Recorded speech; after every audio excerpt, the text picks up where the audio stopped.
Neste episódio do podcast Trivium, o Bernardo e eu quisemos abordar um tema que na vida da Igreja é sem dúvida muito sensível e que tende a dividir as opiniões em campos muito agressivos entre si.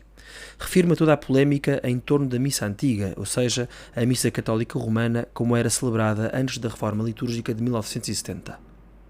A nossa postura, esperamos nós, foi a da serenidade. Tanto o Bernardo como eu tivemos e temos contacto com a missa antiga e vemos nela uma expressão boa, bela e verdadeira da fé da Igreja. Algo que não quisemos deixar de explicar partilhando o nosso testemunho. E algo que acreditamos não se contrapor ao amor que também temos à missa nova. No episódio iremos fazer um apanhado histórico desde o início do concílio, nomeadamente desde a promulgação do documento sobre a liturgia, até aos nossos dias. Trata-se evidentemente de um tema muito complexo, num horizonte temporal bastante alargado, e por isso corremos o risco de alguma superficialidade. Aos mais entendidos sobre o tema, pedimos desde já o vosso perdão. Em todo o caso, para quem não esteja tanto a par de toda esta história, este episódio será, acreditamos, uma boa ajuda.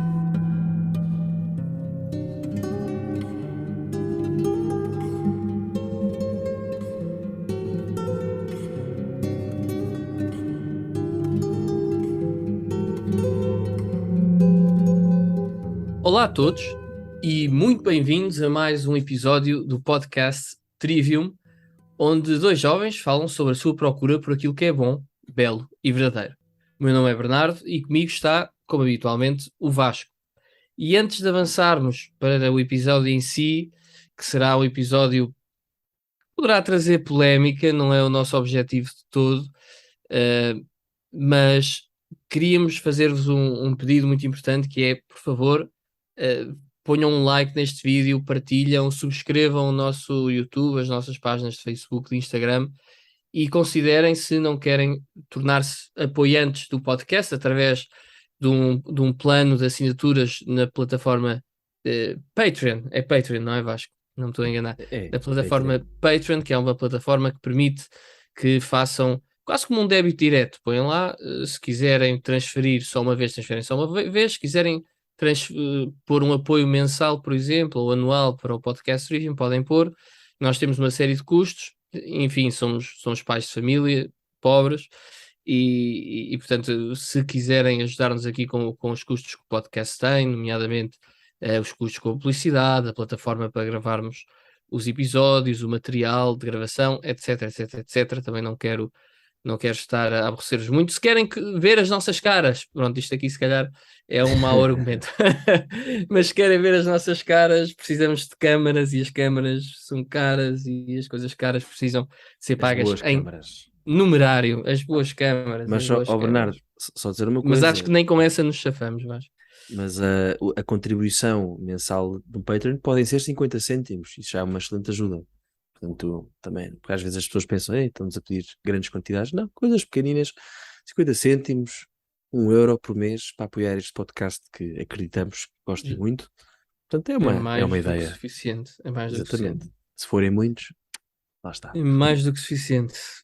Se forem muitos, ou que seja só um, dois, três, é melhor do que zero. Grão a grão enche a galinha ao papo, já diziam os antigos. E hoje, como eu antecipava há pouco, vamos tratar de um assunto que na vida da Igreja, e infelizmente, tem sido bastante controverso. E trata-se do lugar da missa antiga, da missa chamada tantas vezes tridentina na Igreja Católica, e por missa antiga referimos-nos então ao rito litúrgico conforme era celebrado em todo o mundo católico romano até à reforma litúrgica do Papa Paulo VI em 1970. Nós dizemos o mundo católico romano porque na Igreja Católica existem outras realidades litúrgicas, como são, por exemplo, os ritos orientais, como o bizantino, o caldeu, o maronita, o sírio-malabar, mas também outros ritos ocidentais, que não o romano, como o rito ambrosiano, o bracarense. O ambrosiano ainda hoje continua a ser celebrado em Milão, o bracarense, o moçárabe, entre outros. No entanto, o rito romano é o que predomina e o que tem mais fiéis associados, o que não significa, naturalmente, que o rito romano seja superior aos outros, não é? Nós temos bem esta concepção de que não é a quantidade, não é por haver mais gente associada a uma causa, que essa causa é melhor, ou vice-versa. Por isso, não significa que seja melhor que os outros, é apenas o que é mais usado. O que historicamente, por motivos vários, que agora não importa estar aqui a explorar, é o mais espalhado pelo mundo. O A culpa é dos, pontapé. a culpa é dos franciscanos. Pronto, A culpa é dos franciscanos, a culpa é dos exatamente. franciscanos e Vasco, se me permites, dos portugueses. Achas que posso dizer ou é demasiado politicamente incorreto dizer Os isto no, franciscanos. no episódio do podcast Trivium? Bernardo, porque é que o rito romano se expandiu pela Europa? Porque os franciscanos, os missionários franciscanos foram pela Europa acima, e ao evangelizar levaram o rito romano com eles. Por isso é que o rito romano acabou por ser predominante. Mas enfim, desculpa, agora foi mesmo, desviei-me do tema. Peço desculpa, por favor, continua. Enfim, passado este comentário do Vasco, depois podem passar à frente se quiserem. O pontapé de saída para este nosso episódio foi a publicação de um moto próprio pelo Papa Francisco a 16 de julho de 2021, intitulado Traditiones Custodes, os custódios, os guardiões da tradição. Os motu próprios são o quê? São documentos papais que se referem às leis e normas da Igreja. Podemos dizer que os motu próprios são as leis e as normas que o Papa declara diretamente, sem necessitar, aliás, de instituições intermédias. A Traditiones Custodes tem a ver com a liturgia e por isso o que está em questão é o facto de o Papa ter legislado sobre a liturgia. Neste modo próprio, o Papa restringiu fortemente o acesso dos fiéis à forma antiga da missa, o qual tinha sido facilitado, tinha sido, de certa forma, liberalizado, para utilizar um termo moderno, por Bento XVI, também com um mote próprio, este de 2007, intitulado Summorum Pontificum. À semelhança do que o Papa Francisco fez com o seu mote próprio de 2021, Bento XVI escreveu na altura uma carta a acompanhar o texto legislativo em que afirmou que o rito romano, na sua forma antiga, não tinha ou melhor, nunca tinha sido abrogado, nunca tinha terminado. Isto apesar da adoção do novo missal, a partir de 1970. Para tornar isso mais claro, o Papa Bento utilizou a seguinte terminologia de forma a distinguir os dois missais. Forma ordinária do rito romano, que se referia então ao missal novo, e a forma extraordinária do rito humano, que se referia, lá está, ao missal antigo. E já falaremos como se chegou ao modo próprio de 2007 dentro dos instantes. Mas continuando, a quando da publicação da Traditiones Custodes em 2021, gerou-se uma enorme polarização. Aqueles que nunca apoiaram o modo próprio de Bento XVI de 2007 aplaudiram a decisão de Francisco por voltar a pôr ordem na casa, entre aspas.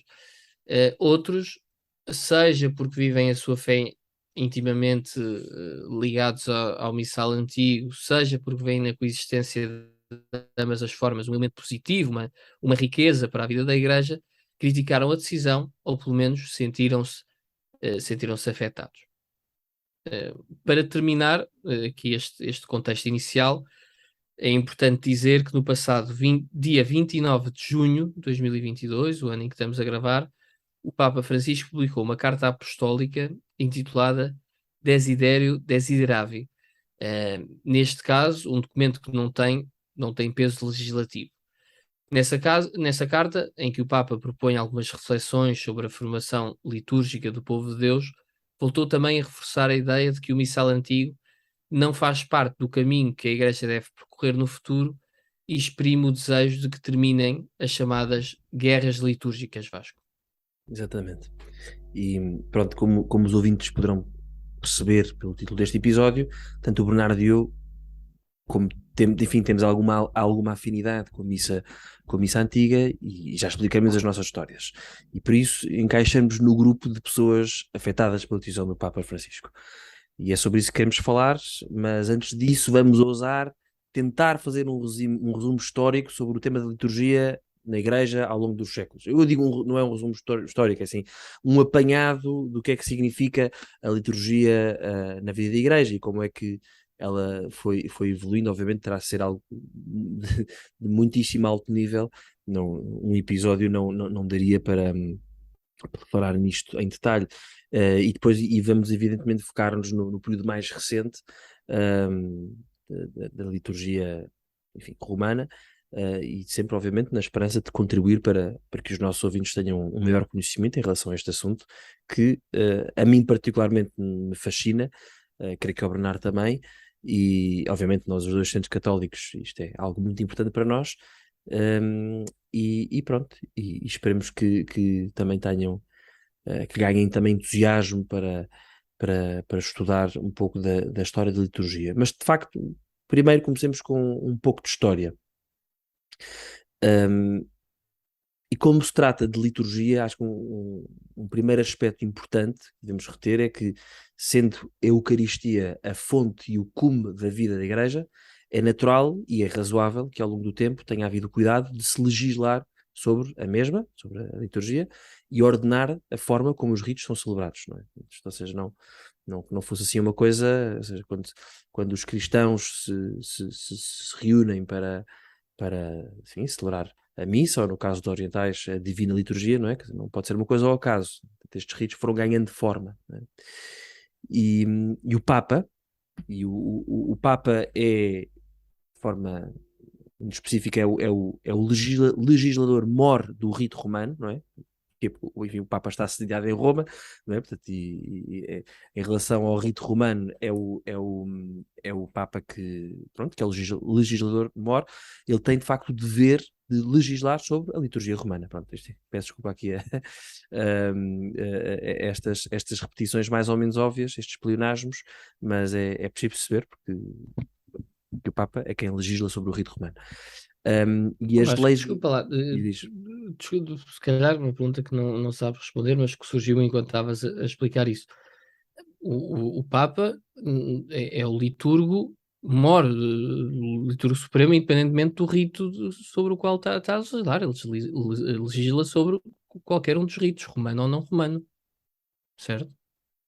Eu creio que sim, Bernardo. Eu creio que sim. Sim, eu estou aqui Pronto. focado no rito romano, Não, mas só mas porque tu provavelmente tens razão. Sim. estavas a dizer que o Papa é quem legisla sobre o rito romano porque está sediado em Roma, não legisla também sobre o ambrosiano, pode decidir abolir ou pode decidir valorizar, eh, está dentro daquilo que são os poderes que o Papa tem, não é? Sim, sim, sim, isto agora é um à parte. Não sei como é que seria a relação do Papa enquanto legislador com, por exemplo, os ritos orientais, das comunidades orientais católicas.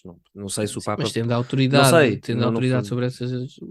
Enfim, fica uma pronto, questão sim. de trabalho de casa para próximos episódios. Mas Exatamente. Vasco, continua Não, o que estavas a dizer, desculpa lá. mas obrigado, Espero não, que não porque tenhas perdido no teu não, raciocínio. não me perdi todo e acho que foi para deixarmos sempre tudo claro e para não dizermos asneiras, ainda bem que me interrompeste. Mas pronto, estas leis litúrgicas, eu espero também estar aqui a usar os termos corretos, mas enfim, uma lei litúrgica, aquilo que legisla sobre a liturgia, importa, porquê? Porque a Igreja importa que a missa se celebre de acordo com a fé, não é? A fé católica. Nomeadamente, na vida, ou seja, na missa nós vivemos os mistérios da nossa salvação, vivemos a paixão, a morte e a ressurreição de Jesus Cristo, não é? É isso que celebramos, é isso que vivemos em cada missa. E por isso é que se repete aquele velho adágio, lex orandi, lex credendi, que significa a lei da oração é a lei da fé. Isto, pronto, o que é que isto quer dizer? Quer dizer que a forma como rezamos, a lei da oração, deve exprimir aquilo em que queremos, a lei da fé. Portanto, por isso é que há o cuidado, e tem havido cuidado ao longo dos séculos, não é? De se legislar sobre a liturgia para garantir que a forma como ela é rezada exprime aquilo em que nós queremos, a nossa fé católica, não é? O nosso credo.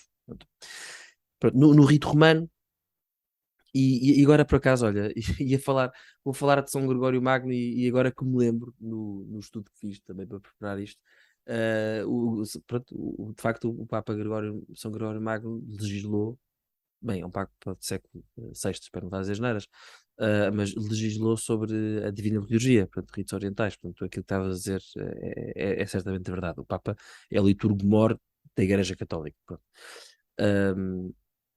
Embora não saiba se do século sexto para cá, se mudou muita coisa ou não, mas enfim, não interessa. Mas ao longo dos séculos tem havido, de facto, um dinamismo orgânico no que diz respeito à liturgia, desde os primeiros séculos da vida da Igreja até aos nossos dias. E, de facto, tem havido ao longo dos tempos várias reformas, não é? E o rito romano costuma-se dizer que se desenvolveu de forma orgânica, não é? Ou seja, sem grandes cortes na sua forma, mas foi-se desenvolvendo com papas a intervir diretamente na forma como ele deveria estar ordenado ou estruturado, não é? E há alguns exemplos de papas que foram, enfim, protagonistas neste desenvolvimento orgânico do rito romano, são, por exemplo, como dizia há pouco, o Papa São Gregório Magno, não é? Aliás, o Papa São Gregório Magno foi quem deu origem ou seja, o termo canto gregoriano é gregoriano porque, enfim, teria vindo de São Gregório Magno, não é? Ou então depois, mais tarde, no século XVI, o Papa São Pio V, que na sequência do Concílio de Trento, como muitos saberão, estabeleceu o missal romano como a expressão litúrgica principal no catolicismo romano. Ou então, enfim, agora saltando uns quantos séculos, por exemplo, o Papa Pio XII, que fez reformas na Semana Santa, na liturgia da Semana Santa, ou então o Papa João XXIII, que promulgou uma versão que na verdade foi a última versão do Missal Romano antigo, que é hoje em dia conhecido como Missal de 1962, foi promulgado pelo Papa João XXIII. Portanto, Acho que ainda isto houve para ali um não. intermédio que acabou por nunca se adotar muito, Isso foi em que é o de 65, já com o Papa 65. Paulo, sim, com o Papa Paulo VI. Eu por Mas, acaso, mas, mas tipicamente em oposição ao novo missal é o de 62 que tipicamente se fala. eu não diria em oposição, diria em. Não, em oposição não é no sentido de contrário, é no Claro, sentido de eu há sei, um e há outro. É exatamente. nesse sentido. Neste episódio Eh, tem de ser tudo com pinças, já se percebeu. tudo tem de ser dito com cuidado. Mas isto Nós estamos só aqui para a dar tentar aqui cingir-nos aos factos. E aos quem ouviu aqui exatamente. o nosso episódio sobre o livro Hard Times, Tempos Difíceis, do Charles Dickens, vai perceber o que é que quer dizer com factos. E estes Exatamente. são os verdadeiros factos. Mas aqui queremos nos cingir aos factos, portanto, não tem muito por onde ser polémico, mas já se sabe como é que as Tal e coisas são. qual, Vasco. tal e qual, mas explicar que mesmo, ou seja, os Papas intervieram de tantas formas na liturgia, até por exemplo, estes casos que eu mencionei são assim casos que calhar mais gritantes e evidentes de intervenção na liturgia, mas por exemplo, o Papa Pio XI em 1925 instituiu a festa de Cristo Rei, pronto, foi uma nova festa na Igreja. Muitos Papas foram, ah, como é que eu ia dizer? Participaram de formas diversas neste desenvolvimento orgânico na liturgia, quer seja com novos missais, com novas festas, enfim, com o que seja. Pronto. Eu gostaria, eu mencionei aqui o Papa São Pio V, que obviamente tem que ser mencionado num episódio em que se fala do missal antigo, porque, como eu disse, foi o Papa que estabeleceu o missal romano como sendo a expressão principal do rito católico ocidental, podemos dizer assim, mas é preciso esclarecer aqui uma coisa, porque há muitas pessoas que pensam que a missa tridentina, como há pouco o Bernardo também dizia, e já agora é tridentina porque toma o seu nome do Concílio de Trento, e Trento em latim, agora não sei se é enfim, eu não vou dizer como é que é, mas tridentina vem de Trento em latim. E há muitas pessoas que acham que a missa tridentina só existe desde o século XVI, porque foi quando o Papa Pio V promulgou o missal romano através da bula Quo Primum Tempore de 1570. Mas isto é uma absoluta falsidade, ou seja, o rito tridentino, a missa antiga, não existe desde 1570, já existia desde há vários séculos, inclusive há quem defenda que desde os dos primeiríssimos séculos, segundo, terceiro, da Igreja que já existia, não é? E certamente tornou-se o rito predominante na Idade Média e depois, enfim, posteriormente, no Renascimento, na época moderna. E eu há bocadinho brincava com a questão dos franciscanos, mas eu tenho presente que, e já agora se alguém nos tiver a ouvir puder corrigir, agradeço, mas eu tenho presente que na Idade Média e com o surgimento das ordens mendicantes, e aquela que teve maior expressão foram os franciscanos, e os franciscanos, pronto, sendo mendicantes, tinham este aspecto missionário, de se deslocarem, não é? E que eles, de facto, levaram o rito romano para a Europa, não é? E depois, obviamente, mais tarde, da Europa para o Novo Mundo e por aí em diante. Mas isto só para dizer, só para deixar claro que o rito antigo não existe desde o final do século XVI, existe desde os primeiros séculos da Igreja. Pronto. Ahm, e, e há outro tema importante também a perceber em relação a esta bula do Papa Pio V, não é? Também é preciso perceber o contexto, não é? Estamos no contexto da Reforma Protestante, neste caso da Contra-Reforma Católica, não é? Obviamente, que se seguiu à Reforma Protestante, e, de facto, ou seja, porque é que o Papa Pio V quis dizer este é o rito oficial, não é? Tem que haver um motivo, não é? E havia o receio nessa altura de haver vários ritos, que existiam vários ritos, que se estivessem a desviar da fé católica, não é? Ou seja, que traíssem aquele adágio que eu disse há pouco do lex orandi e lex credendi. Pronto. Eu não saberei dizer enfim, que ritos eram esses e quantos é que havia, mas de facto havia. Porquê? Porque nessa tal bula com o primum tempore, o que fica estipulado é que todos os ritos que tivessem menos de 200 anos deveriam ser suprimidos. Pronto. Portanto, para que não houvesse assim, ritos modernos à data, e reparem, modernos era com menos de 200 anos. Ainda é um horizonte ainda bastante extenso, mas para não correr o risco e obviamente estamos em tempos diferentes, em que a comunicação era totalmente diferente, portanto, quer dizer, não é uma época comparável aos tempos de hoje, não é? Mas para que não correr o risco que algum desses ritos se tivesse desviado ou se estivesse a desviar da fé, e nomeadamente influenciados pela reforma protestante, terminou-se que deveriam ser suprimidos. E essa é a razão pela qual, por exemplo, o rito bracarense de Braga permaneceu, porque ele já existia há mais de 200 anos, não é? Creio que pela Idade Média. O rito bracarense também é uma variação do rito romano, ou seja, não é uma coisa assim totalmente diferente, mas ele já existia há mais de 200 anos, portanto ele permaneceu em uso de Diocese de Braga até ao início da década de 70, já no século XX. E, infelizmente, hoje em dia, o rito bracarense, enfim, já não é celebrado. Creio que já não é. Não sei se há alguma paróquia na Arquidiocese de Braga em que se celebra o rito bracarense. Mas isto só para explicar esta concepção de que mas a missa antiga também só existe desde Pio V. É mentira.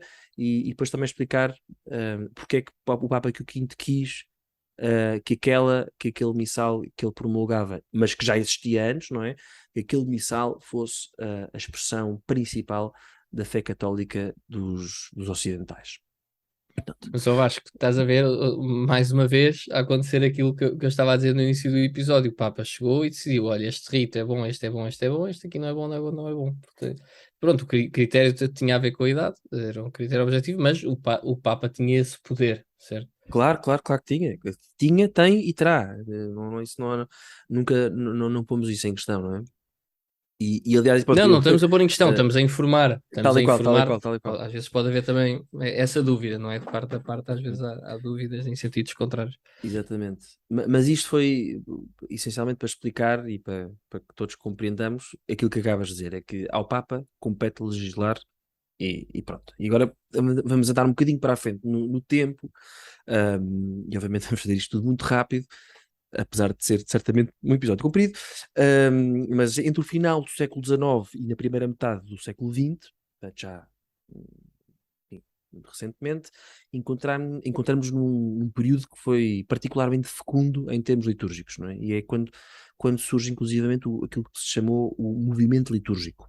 Pronto. E o que é que este movimento foi? Foi motivado por um aprofundamento do estudo da liturgia e que levou a que, ao longo deste período, portanto, já na primeira metade do século XX, essencialmente, fruto deste movimento litúrgico, houvesse várias pessoas, e, enfim, nomeadamente teólogos, que começassem a propor uma reforma da liturgia, do rito romano.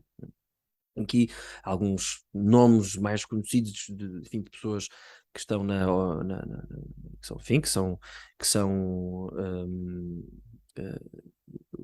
enfim, nomes associados ao movimento litúrgico. Temos, por exemplo, um padre francês beneditino, Prosper Guéranger, do século XIX, ou então o padre alemão Romano Guardini, que é um padre e teólogo alemão, que curiosamente é dos teólogos mais citados pelos papados recentes, Romano Guardini, do século XX, são referências, estes dois são referências do movimento, do movimento litúrgico. No entanto, este entusiasmo pela liturgia e de redescobrir o sentido, o movimento litúrgico essencialmente procurou redescobrir o sentido da liturgia, o sentido daquilo que estávamos a rezar. Ou seja, para uma vez mais, e aqui admitindo o lado mais benigno deste movimento litúrgico, era voltar a conseguir fazer a associação entre a forma como rezamos e aquilo em que queremos, não é? Portanto, estudar isso, não é? Em profundidade. Mas às vezes há entusiasmos, não é? E obviamente esses entusiasmos levaram a exageros e muitas vezes os exageros, mesmo no início do século XX, aconteciam pela via da experiência litúrgica, não é? Os experimentalismos litúrgicos. E o próprio Papa Pio XII, em 1947, neste âmbito também de movimento litúrgico, mas também de ter cuidado com estas experiências litúrgicas que estavam a ser feitas, em 1947 escreveu uma encíclica que eu considero muito importante, chamada Mediator Dei, em que alertava para o perigo e o erro de se fazerem as tais experiências litúrgicas, não é? Dizer que é um erro, ou seja, que não se deve fazer experiências com aquilo que é o ato mais sagrado da Igreja, não é? Mas simultaneamente nesta encíclica Mediator Dei, o Papa Pio XII defendia a necessidade de um maior aprofundamento da missa, não é? Sobretudo, isto é que é enfim, podemos chamar-lhe uma novidade, sobretudo por parte dos fiéis, não é? Foca-se muito nesta encíclica, foca-se muito na formação litúrgica dos fiéis. E já nessa encíclica, o Papa Pio XII usou a expressão, que depois foi tornada famosa no Concílio Vaticano II, e que as pessoas acham que só surgiu no Concílio Vaticano II, que é a participação ativa dos fiéis na liturgia, não é? O Papa Pio XII, em 1947, já falava em participação ativa dos fiéis na liturgia. E de facto chegamos em 1962 ao Concílio Vaticano II, convocado por João XXIII, não é? Recordamos que já em 62 o Papa João XXIII tinha promulgado um missal, não é? Que acaba por ser o último missal do rito pré-conciliar, promulgado por um Papa, em 62, e depois, passado 1 ano e 2 meses, já com o novo Papa, Paulo VI, enfim, para aqueles que não sabem, o Papa João XXIII convocou o concílio e só assistiu à primeira sessão porque depois morreu, é eleito Papa Paulo VI, dá continuidade obviamente ao concílio, como nós sabemos, e em 63 é promulgado o primeiro documento do Concílio Vaticano II, intitulado Sacrosanctum Concilium, Sagrado Concílio, não é? E no ponto 50, que é um documento sobre a liturgia, portanto é interessante. O primeiro documento a ser aprovado pelo Concílio foi o documento sobre a liturgia, e no ponto 50 desse documento estabelece, referindo-se ao rito romano, que, e passo a citar, o ordinário da missa deve ser revisto, de modo que se manifeste mais claramente a estrutura de cada uma das suas partes, bem como a sua mútua conexão, para facilitar uma participação piedosa e ativa dos fiéis. Aqui, retomando aquele termo que o Papa Pio XII já tinha falado, não é? A participação ativa dos fiéis.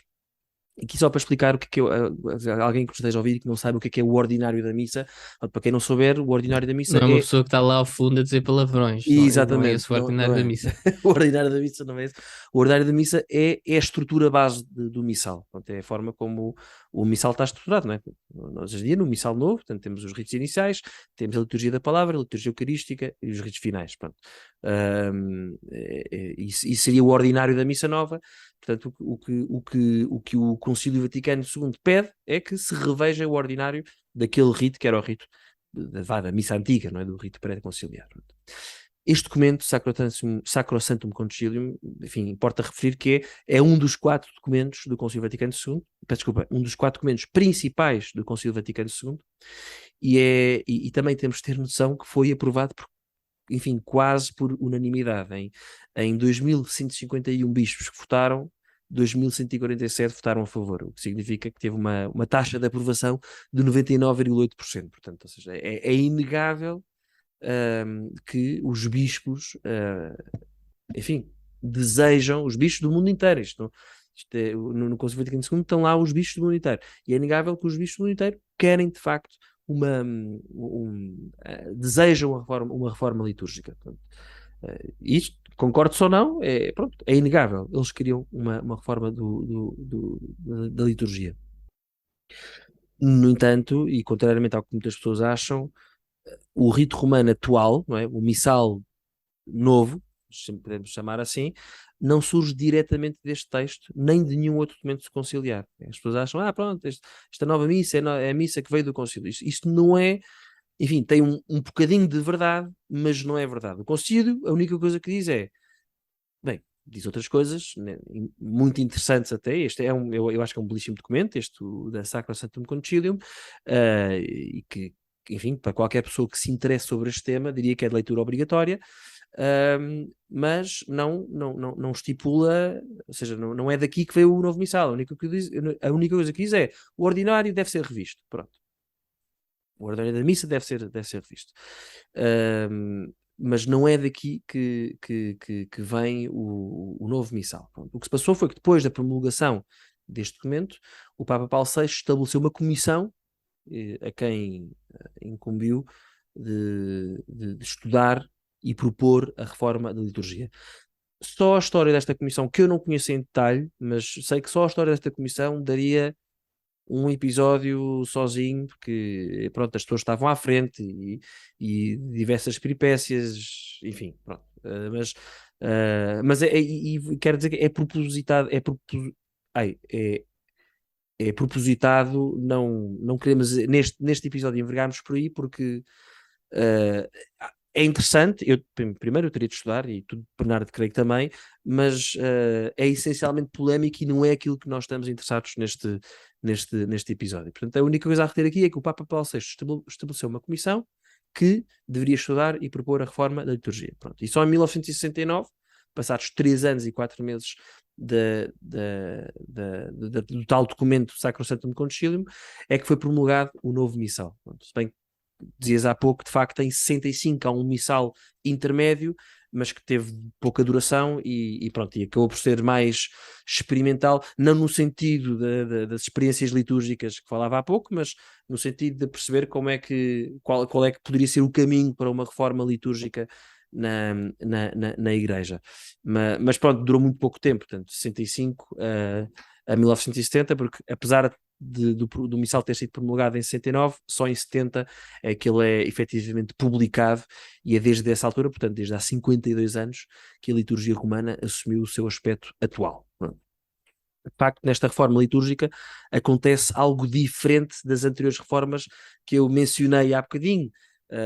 Enfim, coisas isoladas que eu mencionei, mas aqui há um elemento que de facto é diferente, porque o que aconteceu antes é que era o mesmo rito que se ia desenvolvendo de forma orgânica, como inclusive expliquei no início, não é? Ou seja, era como, enfim, que é como se fosse um ser vivo, digamos, que, pronto, que vai crescendo, não é? Vai crescendo. E o que temos aqui no Missal Novo é um rito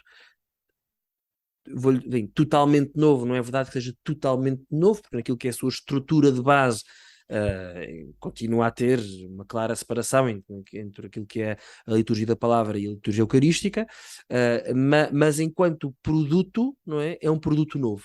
É um produto novo. Isto, de facto, é a grande diferença, se quiserem, face às reformas anteriores.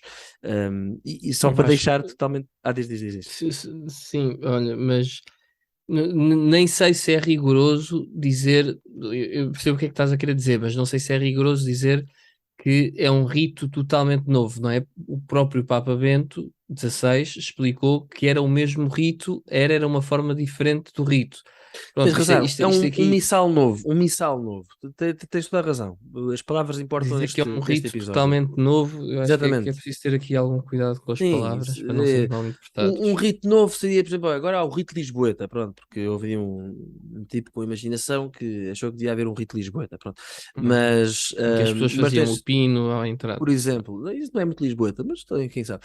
Hoje em Mas tens dia toda a é razão, aquilo ou que tu seja, quiseres. o que acontece é um missal totalmente novo, não é? Pronto, ou seja, para deixar mais claro, e obrigado, Bernardo, as tuas intervenções têm sido excelentes, porquê? Porque me corriges e evitas com que eu diga tantas asneiras.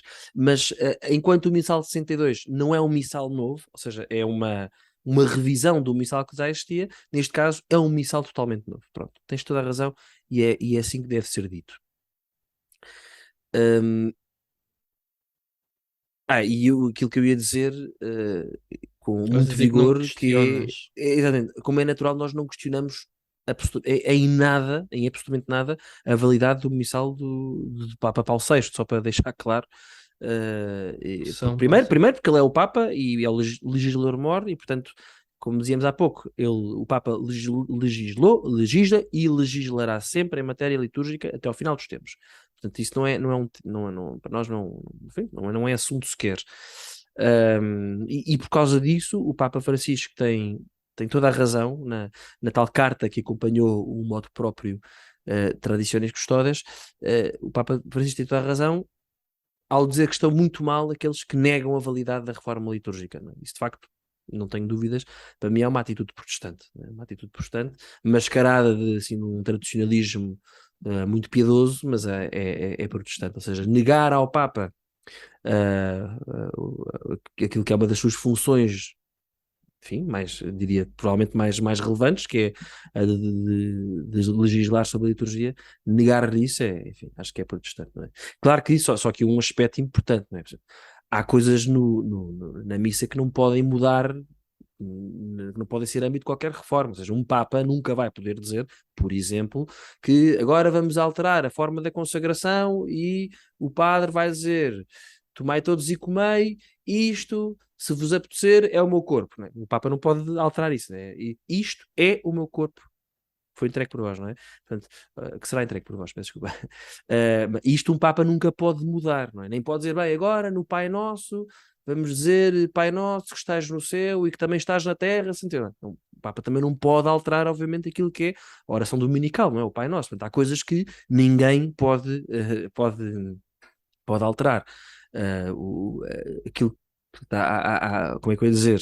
E o concílio, peço desculpa, o documento Sacrosanctum Concilium do concílio diz claramente diz que na liturgia há elementos que são imutáveis, portanto que não podem mudar, mas há elementos que são mutáveis. Portanto, esses sim que se podem ser alvo de reforma se quisermos, esse o espírito desta reforma litúrgica. Pronto. Um, Depois de 1970, o que é que aconteceu? Portanto, temos um novo missal, não é? E agora acho que convém dizer, eu acredito, e o Bernardo também poderá, acho que posso falar por ti, este novo missal do Papa Paulo VI pode ser celebrado de forma muitíssimo reverente, muitíssimo solene, ou seja, de forma em que o Ars, acho que, não é Ars, meu Deus, que é Lex Credendi, Lex Orandi, Lex Credendi, de forma que este adágio se mantenha válido. Eu estava a dizer Ars é o Ars Celebrandi, é a arte de celebrar, não é? Que é outra destas expressões bonitas em latim que se costuma usar em relação à liturgia, não é? A arte celebrandi do padre, não é? A forma como o padre celebra, a arte de celebrar, enfim. Mas o missal do Papa VI pode ser, pode, e eu acredito, foi Eu feito acho que para que fosse. pode, tu acreditas, e graças a Deus é bem celebrado em muitíssimas paróquias Tal e em qual, tal e Portugal, em qual, Lisboa tal e e qual. por esse mundo fora. Não é só uma possibilidade teórica, não é de Exatamente, género. É pá, este missal até consigo aqui hipoteticamente imaginar que é. Não, graças a Deus há muitas paróquias onde é extraordinariamente bem celebrado e a missa tem a maior das dignidades. exatamente. Mas e agora os ouvintes perguntar-se, mas porquê é que eles estão a dizer isto? Porque a verdade é que, ao mesmo tempo, o missal, enfim, por diversas razões, o missal novo dá aso a mais criatividade por parte dos padres, não é? E aquilo a que se chama os abusos litúrgicos, não é? Tornaram-se, enfim, atrevo-me a dizer, apesar de haver muitas paróquias onde se celebra de forma bem celebrada o missal, aliás, como ele foi pensado, não é? Apesar disso, também há muitas paróquias, há muitos sítios onde ocorrem os chamados abusos litúrgicos, não é? De facto, tornaram-se muito recorrentes, ou aqui estou eu a conjecturar, pelo menos mais perceptíveis, Porque há aqui depois aspectos práticos, não é? Portanto, o padre passa a falar em vernáculo, portanto, se um padre quiser aldrabar alguma oração, antigamente, um, enfim, sendo em latim, os fiéis podiam não perceber, mas em vernáculo nós podemos captar logo que há ali alguma coisa de diferente que o padre inventou no momento. E depois também porque fala sempre em voz alta, as pessoas não sabem, mas havia no missal antigo havia uma grande parte das orações, nomeadamente o cânon, não é? E o cânon é aquela, pronto, é a parte toda desde imediatamente antes da consagração até à doxologia, não é? Por Cristo, com Cristo, em Cristo, pronto, toda essa parte era dita em silêncio. Portanto, havia muito silêncio no rito antigo. Também já falei sobre isso, mas hoje em dia, sendo em vernáculo e sendo que o padre fala sempre em voz alta, não é? Expõe-se também mais, se quisermos, a serem captados os abusos litúrgicos, não é? Um, e também, outra questão também prática, toda a gente sabe, antiga, também já vou falar disto mais, enfim, um bocadinho de forma mais extensa, mas antigamente o padre estava orientado na direção, ou seja, na mesma direção do povo, não é? Dizia-se de forma errada que estava de costas, acho que é um bocado feio dizer isto, não é? Estava na mesma direção, orientado para o mesmo lado que o povo, mas no novo missal há a possibilidade, embora não seja uma obrigação, mas há a possibilidade dele se virar para o povo, e é assim que acabou por acontecer na grandíssima maioria das paróquias, e de facto estando virado para o povo, falando na língua vernácula e sempre em voz alta, quer dizer, tornam-se mais perceptíveis os abusos litúrgicos. Pronto. Um aspecto, por acaso, engraçado em relação ao documento do Sacrosanctum Concilium, do Concílio Vaticano II, como eu disse há pouco, o missal não vem do concílio, vem depois da tal comissão, mas para além disso, o documento do Concílio Vaticano II não menciona a questão da orientação do padre, se ele deve estar virado para trás, para a frente, para o lado, para a esquerda, para a direita, o que seja, não menciona de todo, ou seja, não, é um chamado não assunto nesse documento. E também sobre a questão do latim, do vernáculo, já agora, para quem não souber ficar elucidado, o que diz é no número 36 desse documento, diz que nos ritos latinos, aquilo que é o nosso rito, não é? O latim, peço desculpa, que o latim se deve conservar nos ritos latinos, salvo o direito particular. O direito particular, neste caso, há de ser o direito da particular, enfim, de alguma diocese ou de alguma ordem religiosa, acredito eu que seja isso que quer dizer, sendo certo que também diz, no ponto 37, que poderá conceder-se à língua vernácula um lugar mais amplo, especialmente nas leituras e admonições, em algumas orações e cantos. Que, de qualquer forma, pelo menos nas leituras, já o Papa Pio XII, numa reforma que tinha feito, já tinha possibilidade que as leituras fossem ditas em vernáculo, por exemplo. Portanto, não era uma novidade, não foi uma novidade, pelo menos em toda a Igreja, que as leituras passassem a ser ditas em vernáculo. Já provavelmente, não sei se 15 ou se 20 anos antes, já havia essa possibilidade. Mas pronto, isto era só um apontamento em relação a estes dois temas que as pessoas costumam dizer, não é? O padre estava de costas e falava em latim, só para deixar claro que o que é que a Sacrosanctum Concilium diz e não diz em relação a isso. Mas como dizia, os abusos litúrgicos tornaram-se mais recorrentes. E é preciso também perceber um bocadinho o que é este conceito de abuso litúrgico. O que é um abuso litúrgico? Ou seja, é uma apropriação da liturgia pelo homem, não é? Que faz dela uma obra sua em vez de acolher a liturgia como obra de Deus. Portanto, um abuso litúrgico, lá está, é um desrespeito intencional daquilo que está estipulado no missal, não é? No missal. E infelizmente basta ir ao YouTube, não é? E encontramos facilmente missas com palhaços, missas com danças litúrgicas, enfim, não são litúrgicas, são danças que nada têm de litúrgica, aliás, padres a inventar ou a improvisar orações, ou então, pronto, desrespeito pelas várias rubricas do missal. E atenção, não estamos aqui a dizer que as rubricas que uma missa bem celebrada é uma missa em que as rubricas são o centro, não. As rubricas estão lá para ajudar a viver o sentido da missa, não é? Que uma vez mais, como dizia no princípio, é celebrar a nossa fé, celebrar a paixão, morte e ressurreição de Jesus. As rubricas estão lá para ajudar, mas não são o centro. Mas é curioso, por acaso, neste documento que o Bernardo mencionava há pouco, de junho de 2022, portanto, deste ano, o Papa Francisco diz claramente, diz isto, atenção ao rubricismo, não é? Ou seja, as rubricas não são o centro, mas as rubricas são para se cumprir, não é? Diz ele. E depois também, em relação a este descuido, destes abusos litúrgicos, não é? Também o Papa também critica muito, muito, quer dizer, critica de Com forma palavras muito fortes. muito forte, exatamente, estas atitudes. E no ponto 48 desta carta Desideravia, ele acusa uma atitude de criatividade fantasiosa, às vezes selvagem, sem regras. Aquelas expressões à Papa Francisco muito duras. Portanto, mas pronto, mas de facto, isto às vezes parece um cancro, não é? Esta mania de que os padres achem que haja padres que acreditem que se pode improvisar, que se pode desrespeitar este dom de Deus que é a missa, e na forma como o Papa, enquanto vigário de Cristo na terra, estipula que deve ser, na forma que estipula que deve ser celebrado. Não é? Então, Vasco, mas espera, Sim. antes de avançares, não sei se estavas a terminar uma frase ou não, mas eu gostava aqui só de fazer um comentário breve, pode ser? Não Vasco, tens de pedir estás aí? autorização. Ah, Estava a ver um golinho de cerveja. Quando tu falas é ah, bom. não, não, Estou não, assim, bebe os golos de cerveja à vontade, porque à medida que vais bebendo golos de cerveja, vais falando com mais propriedade e com mais sabedoria. vamos lá ver como é que acaba. Não, Força.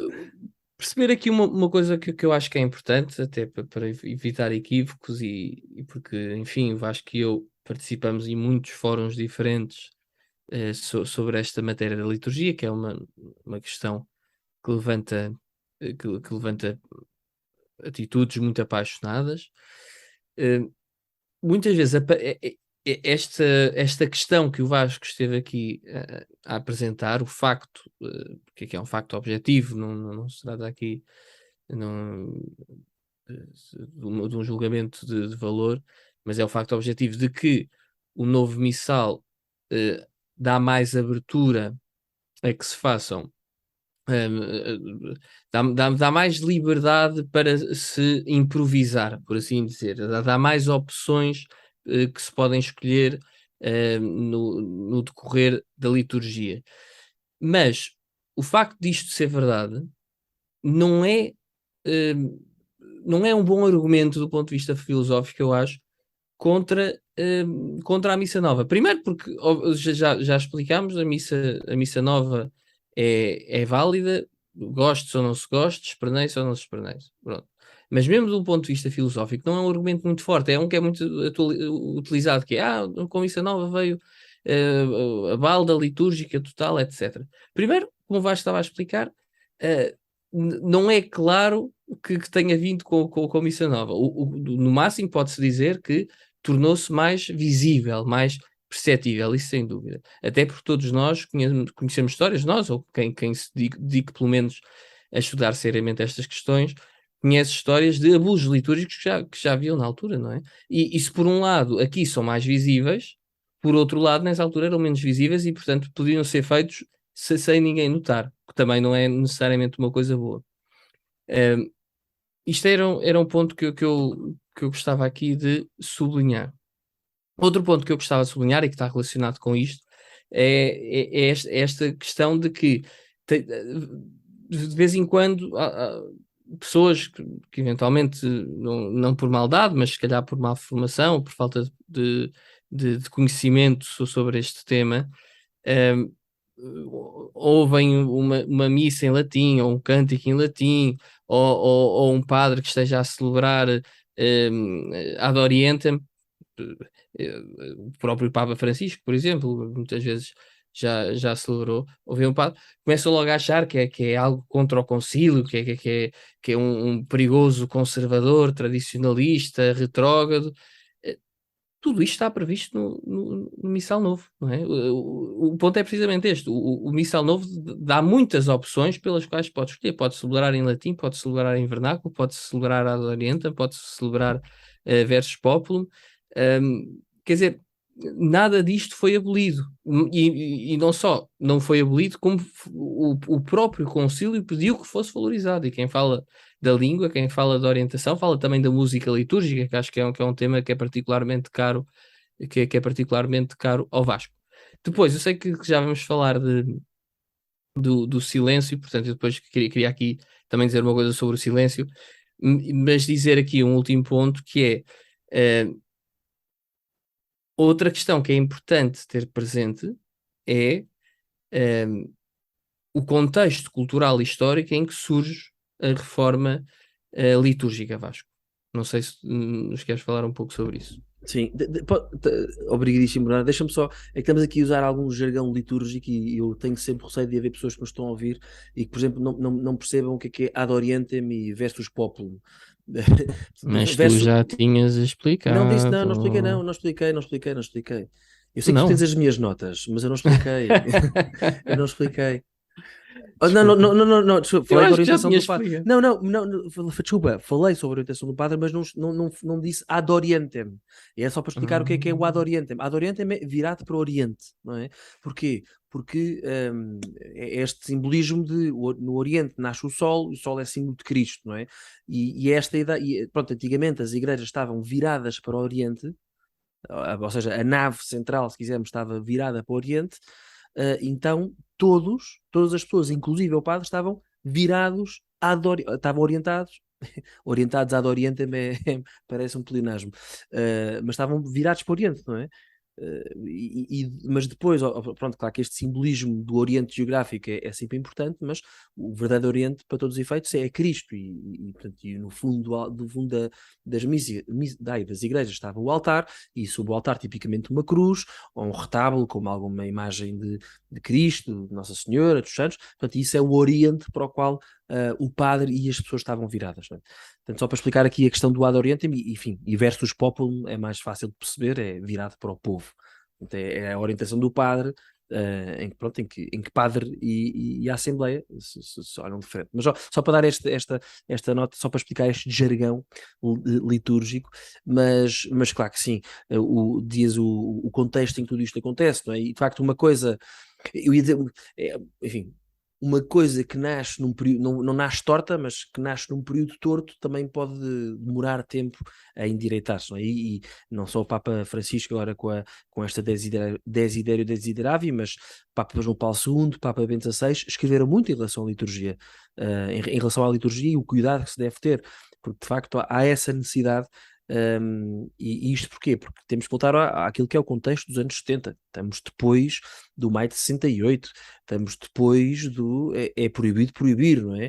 Ou seja, o mundo ocidental está em tumulto, não é? E é neste contexto que surge um novo missal, não é? E também é neste contexto em que surge, se quisermos, a aplicação do Concílio Vaticano II. Portanto, os anos 70 é uma década, foi uma década caótica na vida da igreja. Caótica. E a própria igreja sofreu uma hemorragia brutal de padres e de freiras que abandonaram as suas vocações, de fiéis que deixaram a igreja.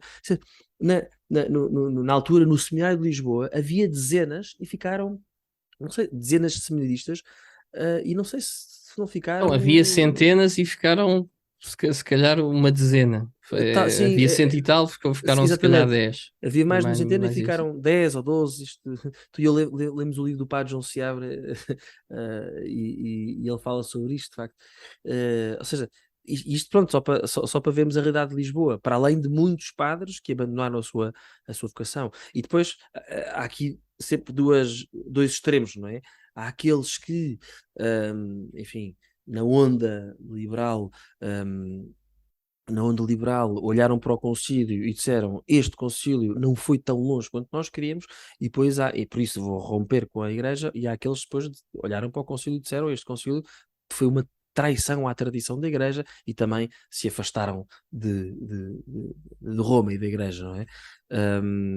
E aquilo que é engraçado, estes dois opostos, não é? Aquilo que os une é que para ambos os grupos o concílio foi uma ruptura, não é? Para uns é uma ruptura que não foi tão longe quanto devia, para outros foi uma ruptura que foi mais longe do que devia. E aqui em relação a isto, não resisto a deixar aqui, a recordar aqui a famosa expressão de Bento XVI, que defendeu que o Concílio Vaticano II só pode ser entendido à luz de uma hermenêutica da continuidade, em que este concílio se insere no quê? Insere esta tradição ininterrupta dos vários concílios que ocorreram ao longo da história da Igreja Católica. Então, isto acho que é, acho não, estou convencido, estamos convencidos que é a forma correta de olhar para o concílio e de o interpretar. Pronto. Mas isto para dizer que tudo isto acontece, o novo missal, numa altura em que enfim, é uma verdadeira bagunça. E também com este espírito todo, vá, progressista, liberal, o que seja, dentro da Igreja, também houve uma grande, tudo aquilo que nós dizíamos, ou seja, do missal poder dar asa mais a abusos litúrgicos, a mais experiências, enfim, eh, eh, eh, como é que eu ia dizer, tornou-se ainda mais evidente, não é? Tendo presente o contexto, enfim, social e eclesiológico que se vivia. Mas agora quero falar do outro grupo, não é? O grupo que olhou para isto tudo e pensou que a Igreja se estava a afastar que Roma se estava a afastar da tradição, que o concílio foi uma traição. Não sei o quê. E há um católico, que é provavelmente o mais notável dos católicos deste segundo grupo, que foi o arcebispo francês, o Monsenhor Marcel Lefebvre. Pronto, que muita gente já deve ter ouvido falar nos lefebrianos. Os lefebrianos são, se quiser, dos seguidores de Monsenhor Marcel Lefebvre. E vale a pena falar desta pessoa. Este é um homem interessantíssimo. O Monsenhor Lefebvre fez parte da congregação do Espírito Santo. Ele foi missionário em África, portanto, grande parte da sua vida, e chegou inclusive a ser o arcebispo de Dakar, no Senegal. E participou, enfim, sendo bispo, participou no Concílio Vaticano II, mas acabou por promover, e podemos dizer de forma agressiva, a tal ideia de que o Concílio teria traído a tradição católica. Não é? E em 1970, portanto, no mesmo ano da promulgação, peço desculpa, da publicação do Novo Missal, ele fundou a Fraternidade Sacerdotal de São Pio X, pronto, que foi, na altura, acolhida por um bispo na Suíça, o bispo de Fribourg. A FSSPX, que é, enfim, é assim que é conhecida, é mais fácil de estar sempre a dizer Fraternidade Sacerdotal de São Pio X, mas a FSSPX tinha como foco o quê? Tinha como foco a formação de padres e de seminaristas, sendo que apenas celebravam a missa pré-conciliar. Portanto, eles disseram, nós não aceitamos a nova missa. Não aceitamos. Nós somos um grupo que vai continuar, que vai formar padres, seminaristas, inclusive fundar um seminário, também na Suíça, em Econe, e só vamos celebrar a missa e quem diz a missa, todos os sacramentos, portanto, batismos, confissão, casamentos, tudo na forma pré-conciliar. Isto, naturalmente, foi motivo de fortes tensões com a Santa Sé ao longo das décadas de 70 e de 80. E porquê? Porque o Monsenhor Lefebvre atraiu, de facto, muitas vocações. Não é? Muitas vocações. Se fosse uma coisinha isolada, no meio do nada, mas não, de facto, atraiu muitas vocações. Um, Aproximando-se do fim da sua vida, portanto, final dos anos 80, ele, pronto, ele já tinha, enfim, a coisa já tinha crescido muito, esta FSSPX já estava, enfim, acredito na altura, já estava em vários continentes, e ele quis ordenar bispos para garantir que haveria quem ordenasse padres, não é? Como sabem, os padres só podem ser ordenados por bispos. E ele queria garantir que teria bispos que ordenassem os padres desta sua fraternidade depois dele morrer. Portanto, isto a gente sabe, mas o que muito poucas pessoas sabem é que o Vaticano esteve aberto a esta possibilidade. Portanto, ou seja, havia aqui uma grande tensão, não é, entre o Vaticano e a FSSPX, mas houve tentativas de aproximação e sobretudo na pessoa do então prefeito para a Congregação da Doutrina da Fé, o cardeal Josef Ratzinger, que obviamente veio a ser o Papa Bento XVI, o Papa Emérito Bento XVI. E chegou a haver um acordo assinado com o Monsenhor Lefebvre, em que se permitia a ordenação de um bispo só, desde que Monsenhor Lefebvre prometesse em seu nome e em nome de todos os membros da FSSPX obediência ao Romano Pontífice e que evitassem polémicas sobre os desentendimentos em torno de alguns pontos do Concílio Vaticano II. Eles também, vamos lá ver, eles não rejeitavam propriamente todo o Concílio, mas havia alguns temas, nomeadamente em relação à liturgia e também em relação à Trinitátis liberdade, também, não é? sim, a liberdade religiosa. E creio que também a questão do diálogo interreligioso. Este acordo foi assinado, o Monsenhor Lefebvre assinou este acordo, mas ainda assim ele quebrou o acordo, rasgou o acordo, e sem autorização do Vaticano, pronto, que lhe teria dado a autorização de ordenar um bispo, ele, sem a autorização do Vaticano, ordenou 4 bispos em junho de 1988. E com isto, o Monsenhor Lefebvre e os 4 bispos incorreram em excomunhão imediata. Pronto. Eu queria só dar aqui também, enfim, já vão perceber porque é que isto é tudo muito importante, mas dar aqui uma nota, porque muitos pensarão que, pronto, que o Vaticano, no tempo de João Paulo II, não fez grande coisa por aqueles que se sentiam atraídos pelo rito antigo. Mas isso não é bem verdade. Primeiro, quer dizer, houve esta proposta de um acordo em que permitiam um bispo e que, obviamente, isto significa que o Vaticano estaria a permitir que a FSSPX continuasse a existir, não é? Continuasse a existir na Igreja. Mas o que muito poucas pessoas sabem é que em 84 o Vaticano tinha publicado um documento intitulado Quatuor Habent Annos, em que o Vaticano permitia um indulto. E o que é um indulto? O indulto é, se quisermos, uma autorização, um privilégio para o uso do missal pré-conciliar, isto na Igreja Universal, desde que tal fosse autorizado pelo Bispo diocesano, não é? Portanto, houve no pontificado de João Paulo II uma abertura para que esta forma de celebrar permanecesse na vida da Igreja, não é? Não houve assim e por isso é que quando o Papa Bento XVI mais tarde diz, em 2007, no modo próprio, que, enfim, na carta que acompanhou o modo próprio, que o missal nunca foi abrogado, é verdade, temos aqui a prova. Em 84 o Vaticano disse, se o Bispo diocesano quiser, é permitido que este missal seja celebrado. Voltando a Lefebvre e às suas ordenações ilícitas, não é? Válidas, mas ilícitas, ninguém põe em questão que aqueles bispos são mesmo bispos, os que ele ordenou, os 4, mas eram ilícitas. Deu-se nesse momento um aspecto, um acontecimento fundamental também para perceber como é que as coisas evoluíram. Que é 12 padres e 20 seminaristas que pertenciam à FSSPX opuseram-se às ordenações promovidas por Monsenhor Lefebvre e aproveitaram essa, enfim, triste e dramática ocasião para se colocar ao serviço da Igreja e sob a autoridade do Santo Padre, Papa João Paulo II. E foi assim que nasceu o quê? Obviamente o Papa acolheu-os, não é? Acolheu-os, e nasceu assim a Fraternidade Sacerdotal de São Pedro, conhecida também por FSSP. Portanto, quando ouvirem falar na Fraternidade Sacerdotal de São Pedro, podem ter a certeza que é um grupo que só celebra a missa antiga, de facto, mas que estão em total união com o Santo Padre. E vem destes 12 padres e 20 seminaristas que disseram: nós não queremos ter nada a ver com estas ordenações, não estamos de acordo, nós queremos estar com Roma, queremos estar com o Papa, e pronto, e assim foi. Isto foi muito importante para a Igreja, porque é o primeiro grupo, se quiserem. Eu estou a dizer que é um grupo, eu não sei se eles não são uma sociedade de vida apostólica, agora não me lembro bem aqui qual é que é, enfim, como é que se A caracteriza, se terminologia quisermos, jurídica. exatamente. Se bem que agora o próprio estatuto, após a tradição das custódias, também fica assim um pouco mais confuso, Hum, menos claro, não é? sim, mas enfim, agora estamos a saltar várias décadas, mas o Papa Francisco, como sabrás, em reunião com os superiores da Fraternidade de São Pedro, disse-lhes que o moto próprio não se aplica a eles. Pronto, portanto, enfim, Não se isto aplica depois a eles, não mas se deixam de estar na Eclésia Dei, passam Muito para bem, outros ter a Eclésia vida Dei. E o que é a consagrada. Eclésia Dei? É muito importante, porque, ou seja, este acontecimento das ordenações ilícitas e deste grupo pequenino que se quer juntar, ou que quer estar estreitamente ligado ao Papa, nisto também surge a chamada Comissão Pontifícia Eclésia Dei. Pronto. Eh, Comissão Pontifícia da Igreja de Deus, é o que quero dizer, não é?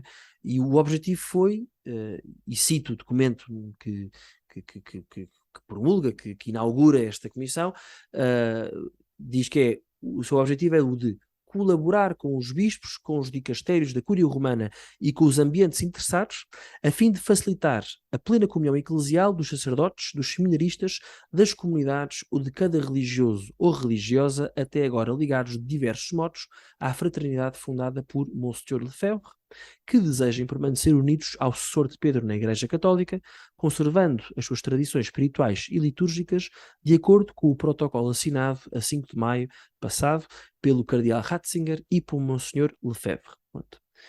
Fim de citação. Este protocolo assinado era o tal em que haveria a concessão da ordenação de um bispo e que depois o Monsenhor Lefebvre rasgou, não é? E em que se permitia que eles vivessem a sua tradição litúrgica, não é? Também diz este documento do qual nasce esta comissão, Ecclesia Dei, diz que, além disso, em toda a parte deverá ser respeitado o espírito de todos aqueles que se sentem ligados à tradição litúrgica latina, mediante uma ampla e generosa aplicação das diretrizes, já há tempos emanadas pela Sé Apostólica, para o uso do Missal Romano, segundo a edição típica de 1962. Fim de citação. Esta edição típica de 62 é o tal Missal do Papa João XXIII, promulgado por João XXIII.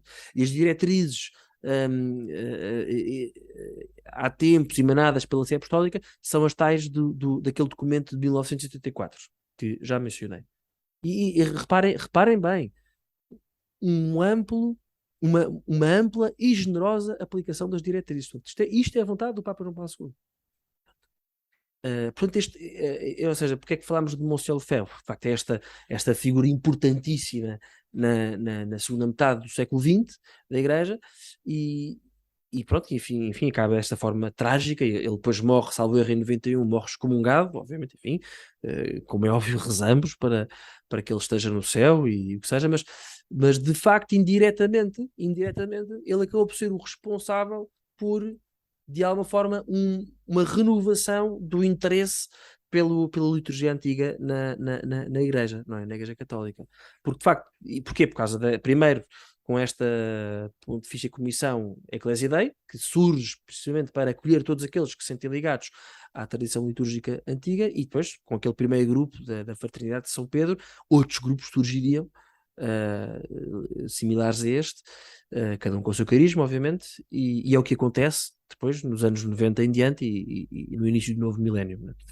Foram surgindo e crescendo comunidades ligadas exclusivamente ou não exclusivamente ao rito antigo, mas como a lei em vigor era aquela de 84, estavam sempre dependentes da boa vontade do bispo diocesano. Não é? Em Portugal, por exemplo, esta realidade, tanto quanto sei, foi pura e simplesmente inexistente. E não sei se por ausência de grupos ou comunidades ligadas ao rito antigo, se por negação de algum bispo, aqui não sei mesmo, mas pronto, isto é uma realidade que em Portugal nos passou completamente ao lado, mas que vamos ver, por exemplo, em França, Itália, Inglaterra, Estados Unidos, foi algo que não teve muita expressão, mas teve a sua expressão. No que diz respeito ao pontificado de São João Paulo II, acho que podemos concluir, e era uma das notas que eu queria deixar neste episódio, é que de facto acho que podemos concluir que ele foi generoso. Ele foi generoso para aqueles que, mesmo sendo uma pequena minoria na Igreja, viram na celebração dos sacramentos, nos ritos antigos, uma forma de, como se diz em latim, sentire cum ecclesia, ou seja, de viver dentro e de acordo com a Igreja. E o Papa João Paulo II de facto foi generoso. Arrisco dizer, fez o que pôde, não é? Fez o que pôde. Para além de ter escrito, enfim, muito bem e coisas belíssimas sobre a própria liturgia, no seu todo, não é? Por exemplo, a encíclica Ecclesia de Eucaristia, não é? É uma belíssima encíclica que é preciso ver para perceber o cuidado que os papas foram tendo, esses últimos papas vão tendo para que haja um respeito pela liturgia, que haja um entendimento de que a liturgia não é, não é para haver palhaços, não é para a bandalhada, não é? Estamos a tocar nos mistérios mais profundos, mais sagrados da nossa fé. Não é?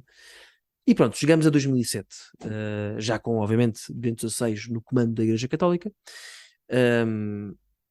Como dissemos há pouco, quando era cardeal, já tinha estado envolvido nas negociações com o Monsenhor Lefebvre, e também, já agora, para curiosidade, há registros, creio que nos anos 90, do próprio cardeal Ratzinger de celebrar segundo o missal de 62, portanto aquilo não lhe era estranho de todo, não é? E obviamente não podia ser. O cardeal Ratzinger é um liturgista de excelência e eu recomendo a todos que nos estiverem a ouvir, que comprem o livro do Cardeal Ratzinger, Introdução ao Espírito da Liturgia, e que o leiam, que é um livro, enfim, fenomenal, creio que de 98, 99. E já agora, por acaso, o título, Introdução ao Espírito da Liturgia, faz referência a um outro livro que se chama O Espírito da Liturgia, que foi escrito por quem? Por Romano Guardini, aquele teólogo que eu falei do movimento litúrgico da primeira metade do século XX, que também obviamente, se fez parte do movimento litúrgico, é que escreveu muito em relação à liturgia.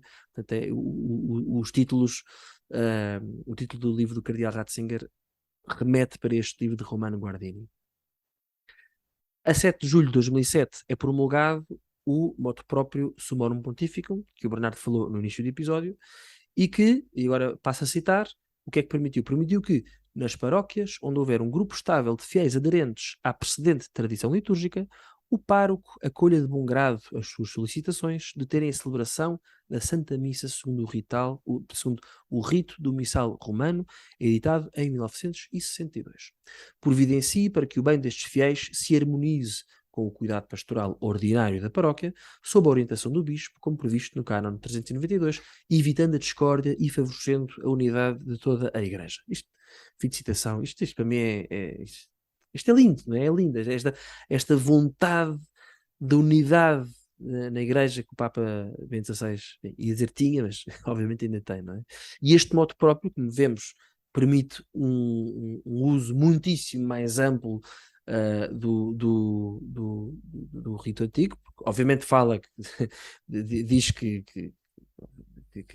o que diz é, desde que haja um grupo estável de fiéis, o parque tem de deixar, mas sempre orientado e sempre em consonância com o bispo, não é?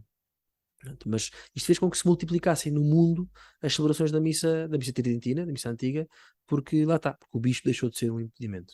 E até depois havia se eventualmente se o bispo se opusesse por alguma razão, os fiéis poderiam recorrer à tal pontifícia, a comissão Ecclesia Dei, pronto, depois iria resolver o caso, mas pronto. Um, Aqui em Portugal, tanto quanto sei que já é história recente, mas de facto que os bispos nunca viram com muito bons olhos a existência da missa antiga, e consta que houve algumas tentativas de padres que quiseram começaram a celebrar, mas depois de alguma forma deixaram de poder celebrar, mas pronto, isto é importante Portugal, pronto, também aqui vou tentar dizer isto da forma menos polémica e mais diplomática. Esta intervenção direta, às vezes, dos bispos naquilo pronto, que era a vontade de alguns fiéis, a minha opinião pessoal é que isto prejudicou, não é? Porque faz afastar os fiéis, faz revoltar os fiéis, e não há aqui este cuidado, como diz o Papa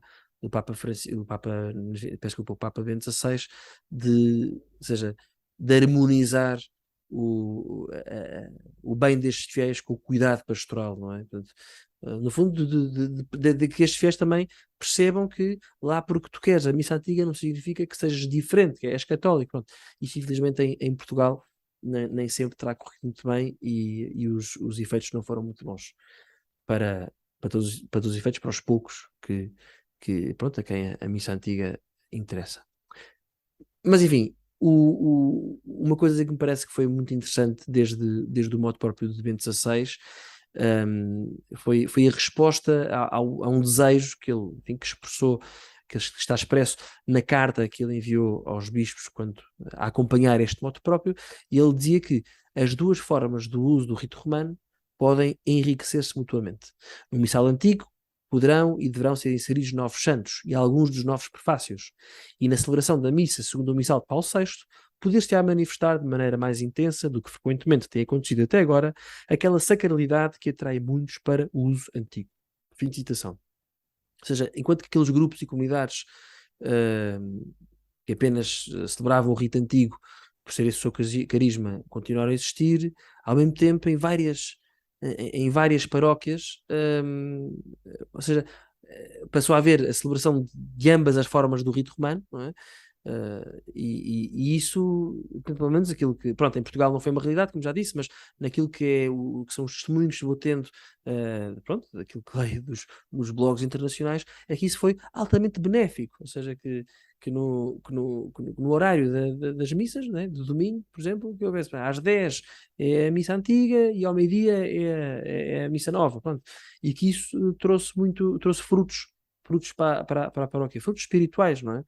Para a paróquia e sobretudo para os padres, não é? Que os padres também terem tido a oportunidade de tomar contacto com esta forma de celebrar, com este rito, ou melhor, com esta forma do rito, que também foi muito benéfico. Mas pronto, enfim, espero, isto eu sei que foi um bocado comprido esta parte da história, e basta um bocadinho de história.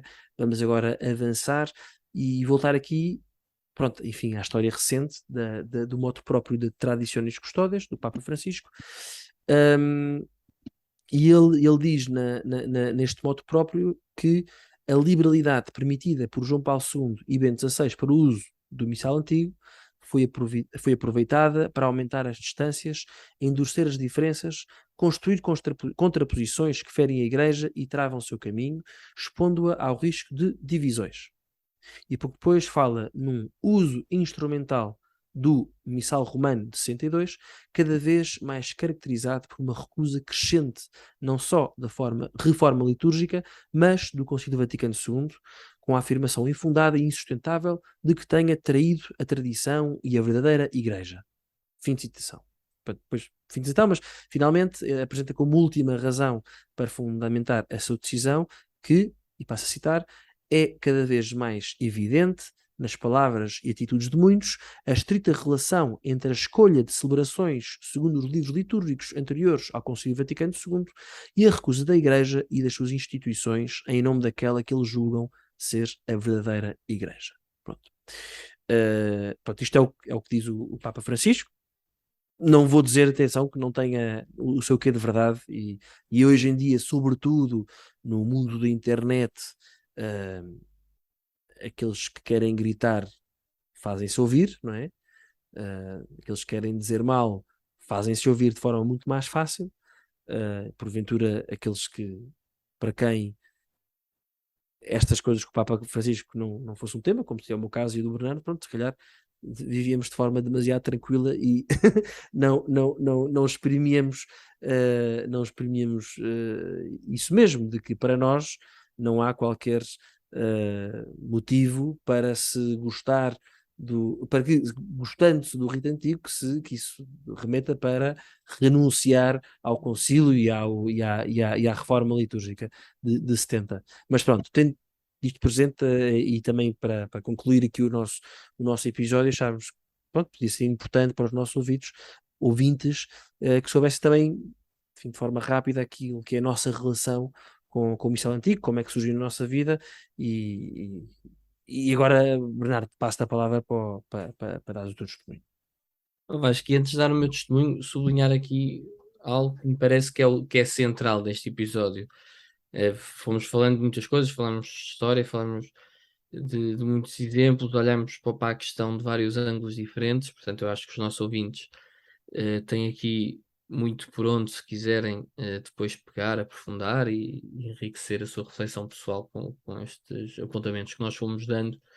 Mas há aqui uma questão que eu acho que é central, que é esta questão que tu pegaste do Papa Bento XVI, eh, de que os dois ritos se podem, eu atrever-me a dizer, se devem enriquecer mutuamente. Porque uma coisa é certa, gostando nós de um rito e gostando nós do outro, e sendo de resto isso normal, gostando-se mais ou gostando-se menos, eu acho que o fundamental é saber viver isto com uma certa naturalidade, não é? Saber viver com uma certa naturalidade, que as diferentes sensibilidades, as diferentes realidades, as diferentes experiências até que as pessoas têm, se bem que não é muito boa esta visão de olhar para a missa como uma mera preferência, não é? Parece uma coisa assim um bocado superficial. Mas não é normal, Vasco, que haja dois ritos em duas formas de um rito em simultâneo, não é? Isto aqui parece-me, e acho que parece o Papa Bento XVI e parece muita gente com quem eu vou discutir nestas matérias, que seria sempre uma situação transitória. Não sei se estás de acordo em relação a isto ou Sem não. dúvida, sem dúvida, sem dúvida. Ou Pronto. seja, que haveria um caminho para um rito único.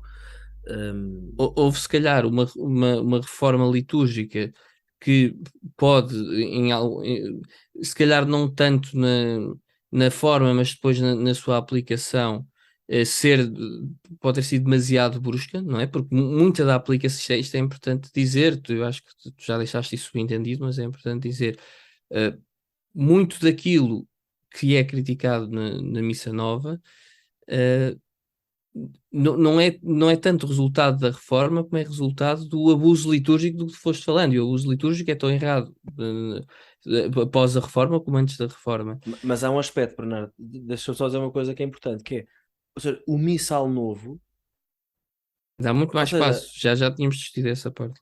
o quê?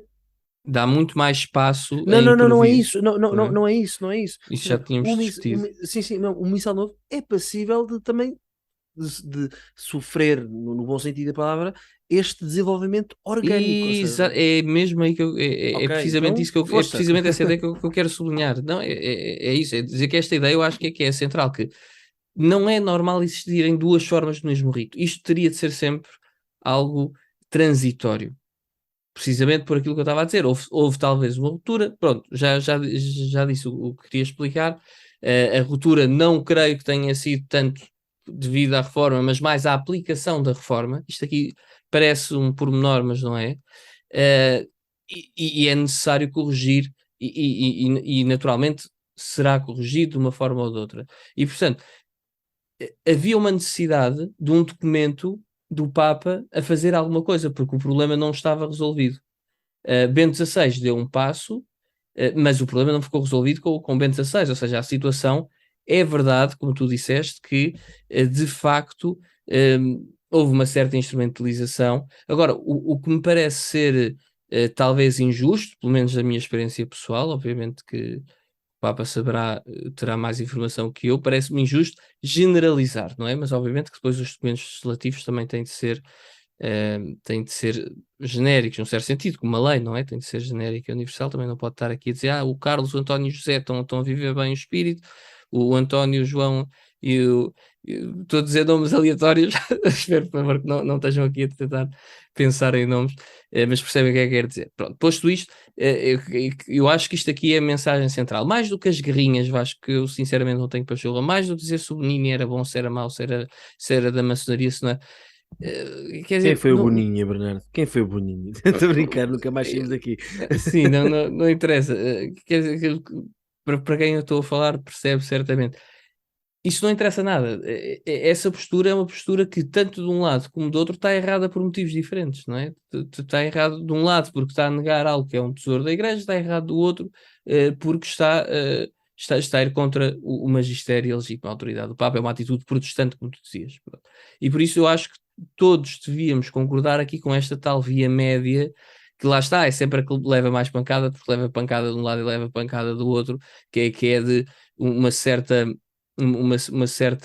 conciliação, um certo enriquecimento de ambas as formas, como o Papa Bento XVI também explicou. Eu não posso deixar de concordar. O Cardeal Sará também fala muito sobre isto, e muitos outros bispos e padres têm falado sobre isto. Isto aqui leva-me aqui ao meu testemunho pessoal, que é precisamente um testemunho de vida numa comunidade que não olha com desconfiança para a diferença, não olha com desconfiança ehm, para as diversas realidades e as diversas expressões da fé, não é? Porque sendo pessoas diferentes, cada um de nós tendo a nossa personalidade, cada um de nós tendo os nossos interesses, tendo as nossas formas de ver o mundo e de pensar, eh, quer dizer, também a forma como nós vivemos a missa também pode variar e varia certamente, mesmo dentro do rito antigo, quer dizer, havia uma imensa variabilidade. Dentro do rito novo também há uma série de variações e de formas de estar, e desde sempre que esta diversidade é vista na Igreja uma riqueza, não é? Há bocadinho falavas dos franciscanos, também ao mesmo tempo havia os dominicanos, eram duas ordens mendicantes bastante diferentes, mas ambos contribuíram de forma absolutamente ímpar e absolutamente decisiva para a história da Igreja, como antes disso havia também as ordens monásticas, com os beneditinos, etc. Tudo diferentes expressões da fé, válidas, ricas, e como a fé acaba por ser um mistério insondável de tão grande que é, eh, todas essas acabam por expressar um bocadinho de algo que é comum a todos nós.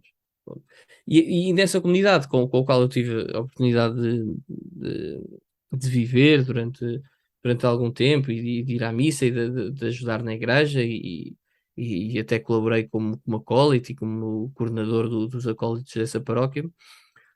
hum, a dada altura essa paróquia acolheu um grupo de fiéis que na sequência desta possibilidade que foi aberta pelo Papa Bento XVI, pediu que lhes fosse facultada a missa na forma extraordinária, como se dizia nessa altura, e de facto, obviamente sempre em extrema unidade com o bispo, começou a disponibilizar essas missas, e aconteceu que eu nessa altura era colaborador dessa paróquia, era estudante, estudava ainda na faculdade e colaborava com a paróquia, e calhou, não por ter uma especial devoção, mas calhou ser acólito, estar escalado para ser acólito dessas missas, e portanto eh, tive essa graça, eu diria, de ter podido estar de forma muito prática e ter tido uma participação muito ativa como fiel no fundo, no regresso, por assim dizer, da missa na forma extraordinária a Portugal. E foi esse, assim, eu penso, o meu primeiro contacto e naturalmente com o espírito de serviço, de missão. eh, Continuei sempre a frequentar também a missa na forma ordinária. Aliás, era acólito tanto numa como noutra, nos dias numa, noutros dias noutra. Eh, Num mas dia mas eras progressista, no outro dia era um Nos reacionário, não é? dia era um perigoso reacionário, noutros um perigosíssimo progressista. Mas essa possibilidade que surgiu, como eu disse, num contexto até mais de serviço do que propriamente de preferência pessoal, fui aprendendo a descobrir a beleza que no fundo que esta liturgia, que esta forma litúrgica tinha e tem ainda naturalmente, na sacralidade, como disse o Papa Bento XVI, no silêncio, eh, no valor simbólico também, não é? Tem muitos pequenos apontamentos que passam despercebidos, se calhar à maior parte das pessoas, eh, na reverência. Portanto, todas essas realidades acabam por estar muito vincadas, muito sublinhadas, e é verdadeiramente bonito, e percebo perfeitamente que haja uma série de pessoas, que haja muita gente, e em particular jovens, muitos jovens, que se revejam nessa, nessa forma litúrgica. Deixa-me continuar a utilizar este termo, nessa forma litúrgica, que gostem do silêncio, gostem da reverência, gostem da sacralidade, todas essas dimensões, não é? Eu percebo perfeitamente essa atração, eu próprio sinto essa atração. No meu caso pessoal, nunca fui parte dessa comunidade estável de que o Papa Bento XVI, quer dizer, era ao início, naturalmente, porque tinha de ser, mas continuei sempre a frequentar, mas sempre vi isto de forma muito natural, percebes? Acho que sempre olhei para a diversidade, para os dois ritos, mais como uma riqueza, mais como um tesouro, como uma herança valiosa que nos deixaram gerações e gerações e gerações Sim. de pessoas, de santos, de católicos, também de pecadores, naturalmente, que foram incrementando, que foram melhorando organicamente, como tu disseste, eh, um rito, uma forma de celebrar que, enfim, ao fim de 1500 anos, ao fim de 2000 anos, de facto já incorporava imensos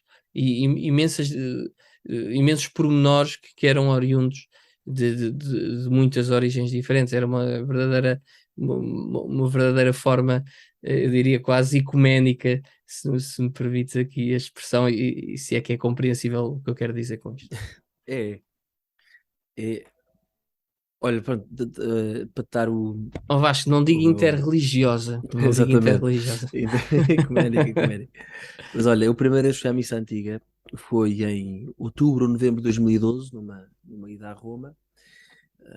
Estávamos acompanhados por um padre e fomos lá parar e pronto, foi olha, foi na paróquia de Roma que está entregue à Fraternidade Sacerdotal de São Pedro, portanto, aqueles que estão 100% com o Papa, e de facto fiquei muito impressionado com aquilo. Enfim, não percebi grande coisa, não estava preparado, se quiseres, e ainda por cima estava ao lado de mim. Ao meu lado estava um amigo meu que sabia aquilo tudo de cor e eu fiquei impressionadíssimo. Hein? O que é isto? Já tinha andado a ver vídeos no YouTube e não sei o que mais, mas foi portanto, com quase 22 anos que assisti à minha primeira missa à missa antiga. E até aí o que me tinha chegado era que, e que me diziam, pronto, pessoas mais velhas, e é o que hoje em dia, quando se fala na missa antiga nas notícias, é o que acontece, né? É o que se lê logo, que a missa era em latim e o padre celebrava de costas, pronto. Mas por alguma razão, esses argumentos, para mim, nunca, para muitos são os argumentos determinantes, mas a mim nunca me convenceram muito, né? Porque, pronto, em relação ao latim. Ou seja, pensando pela minha própria cabeça, que é a conclusão de que pronto, o latim pronto, é a língua da igreja, porque é um elemento unificador. E depois também quando comecei a Era ir o antigo mais, inglês, num era o certo antigo inglês, sentido também, não é? Não é por exatamente. isso não é por isso que se usa o latim na missa, Não, mas também é uma boa razão para se utilizar. era a língua E académica. para se utilizar, e que se continua a utilizar em Fátima, em Roma, nas grandes celebrações, continua a usar-se o latim precisamente Sim, sem dúvida. com esse objetivo. Exatamente, mas hoje em dia, até e quando eu apercebi-me disso, à medida que depois fui começando a ir mais vezes à missa antiga, que existiam umas coisinhas chamadas os missais, não é? O missal cotidiano, que caíram em desuso, de facto, pelo menos em Portugal, caíram em desuso depois da reforma litúrgica, mas antigamente as pessoas tinham o seu missal, onde podiam acompanhar em português, no caso de Portugal, a missa e as orações que o padre rezava. Era assim um bocadinho complexo, obrigava as pessoas a saberem em que dia que estávamos, e etc e tal, e se houvesse um santo do dia, também acompanhar as orações do santo do dia, mas enfim, mas era possível, com algum um pequeno esforço, e se eu consigo, qualquer pessoa consegue, acompanhar a missa também no vernáculo, se de facto quiser isso, pronto, depois imagina, as orações coletas e não sei o quê, se não, pronto, se as ouvirem em latim, pronto, não é o fim do mundo. Gosto, obviamente, de ouvir as leituras em latim, e tipicamente quando vou à missa antiga, ou são rezadas logo em latim, ou depois na homilia o padre, antes de dar a homilia, enfim, volta a proclamar as leituras, mas em português. Portanto, acho que isso é sempre importante ouvir, mas pronto, de resto, que o rito seja em latim, a mim não me faz confusão absolutamente nenhuma, acho que é um elemento unificador, acho que é a língua oficial da Igreja. Aliás, o próprio Concílio repetiu isso, não é? Que o latim tem. Então, o latim é a língua da Igreja, ainda que se possa dar mais lugar ao vernáculo. E como disse há pouco, também o vernáculo também não sou contra o vernáculo, pronto. E acho que não é, ou seja, vamos imaginar que o missal antigo tinha evoluído numa direção também de se dar mais espaço ao vernáculo, acho que, enfim, não era por aí que ia deixar de gostar da missa antiga ou gostar mais, pronto. Portanto, o latim para mim não foi um assunto complicado para aceitar. E depois a questão do estar de costas, isso então para mim é mais absurdo. E enfim, Bernardo, tu sabes, eu gosto muito de fazer peregrinações, eu todos os anos faço uma peregrinação a pé e pronto, fazer peregrinações é algo que me marcou muito no meu percurso espiritual, desde que sou um jovem adulto até aos dias de hoje.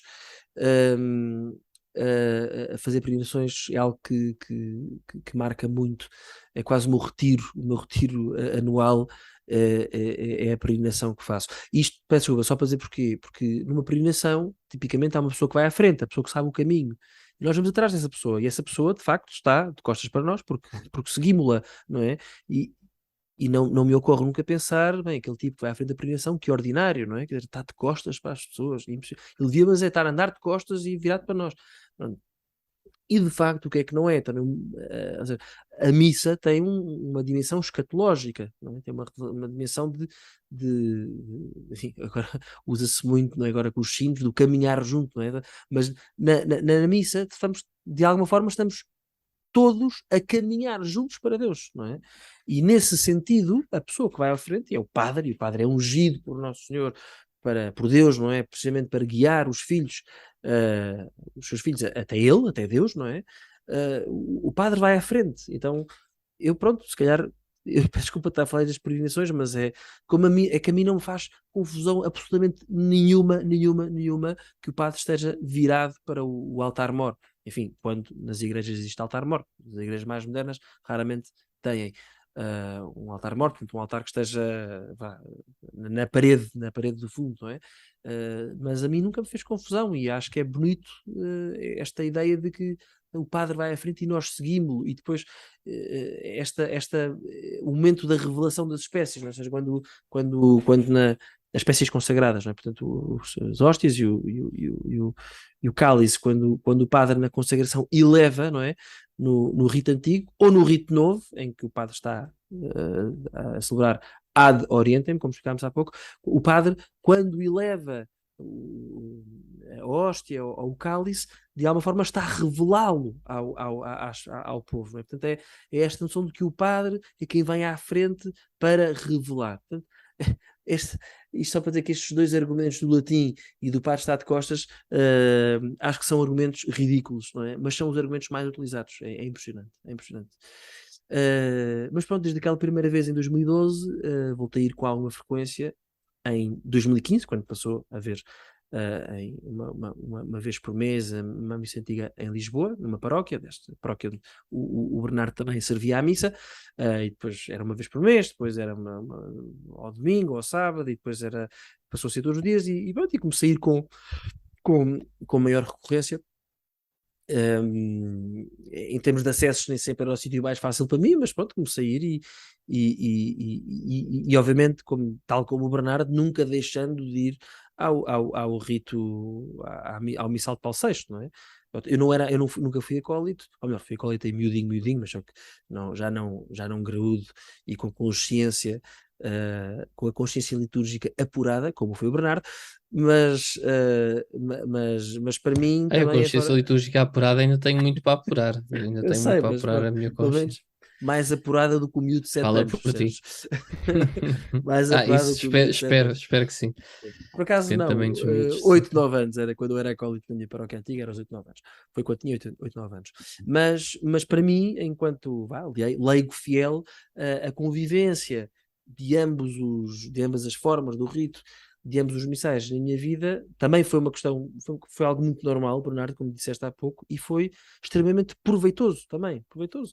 E de facto a sacralidade no rito antigo, o elemento sagrado, seja por causa do silêncio, pronto, acaba por haver uma noção de mistério mais, pelo menos para mim, mais real, porque também, obviamente, a questão do latim também ajuda à dimensão do mistério. O Mas silêncio, ajudou-me o silêncio, o latim, os gestos, os gestos, as sim, inclinações, sim, muita coisa. as pessoas não têm noção, mas uma das coisas mais bonitas no rito antigo é que o padre beija o altar não sei quantas vezes, mas imensas vezes, não é? No rito novo, beija no início e no fim. No rito antigo, beija imensas vezes, faz o sinal da cruz imensas vezes, ajoelha-se imensas vezes. E tudo são gestos que, apesar de, é verdade que no documento do Concílio Vaticano II diz lá claramente que aquilo que sejam gestos inúteis e repetidos devem ser suprimidos. Pronto, depois, aquilo que foi a aplicação no missal de 1970 foi, de facto, que quase todos os gestos foram suprimidos. Mas a mim, estes gestos ajudam-me a viver melhor o sentido do mistério, mas ajudaram-me também a viver melhor no Missal Novo, que acaba por ser a missa no mais ia, também a vivê-la de forma mais profunda, ter maior consciência daquilo que se acontece em cada missa, não é? E a tua consciência litúrgica tem muito para apurar, a minha ainda mais, não é? Mas acabou por ser muito proveitoso esta, esta noção. E também o facto de no Missal Novo um, ser em vernáculo quase sempre em qualquer missa, portanto haver um convite à compreensão, também fez quando fosse à missa antiga também ver este esforço de ter o missal, de procurar perceber. Também se for uma missa antiga sem o missal também não é um problema, mas o cuidado de levar o missal, de se acompanhar, de se perceber o que é que está a acontecer agora, o que é que está a acontecer aqui, não é? E percebermos pequenos diante disto, pequenos diante disto. E pronto, enfim, fui vivendo a minha vida, depois já nós, por exemplo, o Mafalda e o nosso primeiro filho, aliás, os nossos dois filhos batizámos-los no rito antigo, que é o próprio rito do batismo, é muito bonito e pode inclusive ser dito todo em português, por exemplo. Por exemplo. Menos a parte dos exorcismos. Sim, tal e Mas é uma qual. liturgia bastante mais rica, o batismo, eu É, acho que é lindíssimo. É sim, senhora, e pronto, e tem sido bom para a nossa família, às vezes vamos com os miúdos e é engraçado também mostrar aos nossos filhos esta forma esta forma em que a Igreja também celebra, não é? Os seus mistérios mais sagrados, não é? Porque já agora, só assim, nós não temos que entrar por aí, qualquer pessoa vai às notícias, mas a aplicação prática da Tradiciones Custodes em Lisboa, onde nós vivemos, foi praticamente nula. Portanto, continua a haver a missa todos os dias na mesma paróquia. Pronto, só já agora isso vai-se à internet e descobre-se. Não é? Mas, portanto, em Lisboa, podemos dizer que o que havia era pouco e o pouco que havia manteve-se. Pronto, só também para quem tiver eventualmente curioso. Mas enfim, para mim foi sempre benéfico. Uma coisa que a mim me faz confusão, de facto, é a geração acima da nossa, Bernardo, portanto, o Bernardo e eu temos 30 anos, portanto, a geração acima da nossa, isto para eles é sempre surge sempre como motivo de grande incompreensão e até de pessoas, pelo menos no meu caso, pessoas de quem gosto muito, pessoas que são muito mais santas do que eu, muito melhores católicos do que eu, mas para quem isto é sempre uma coisa estranhíssima. Porquê? Porquê é que gostas disso? As coisas mudaram, porquê é que ainda te agarras a isso? Isso já não é do nosso tempo. Enfim, para mim é intemporal, não é? Para mim é intemporal. O missal antigo, lá está, nós temos dito neste episódio antigo e novo e antigo, portanto, obviamente trazemos aqui a noção temporal só para ajudar aqui ao discurso, para não complicar, mas sendo antigo é intemporal, e o novo também, se os quiser, há de ser intemporal, e, como dizia o padre, eu ia agora dizer o padre Bernardo, meu Deus. O padre Bernardo, o que é que eu ia dizer, Bernardo? Padre de O hijos, padre de hijos. Padre de Hijos, Padre de Hijos. Como dizia o Bernardo, e eu espero que se venha a concretizar, porque enfim, só Deus sabe o dia da manhã, que esta unificação, este caminho de tendência para a união dos dois missais, que se concretize, é o que eu rezo por isso e espero que aconteça.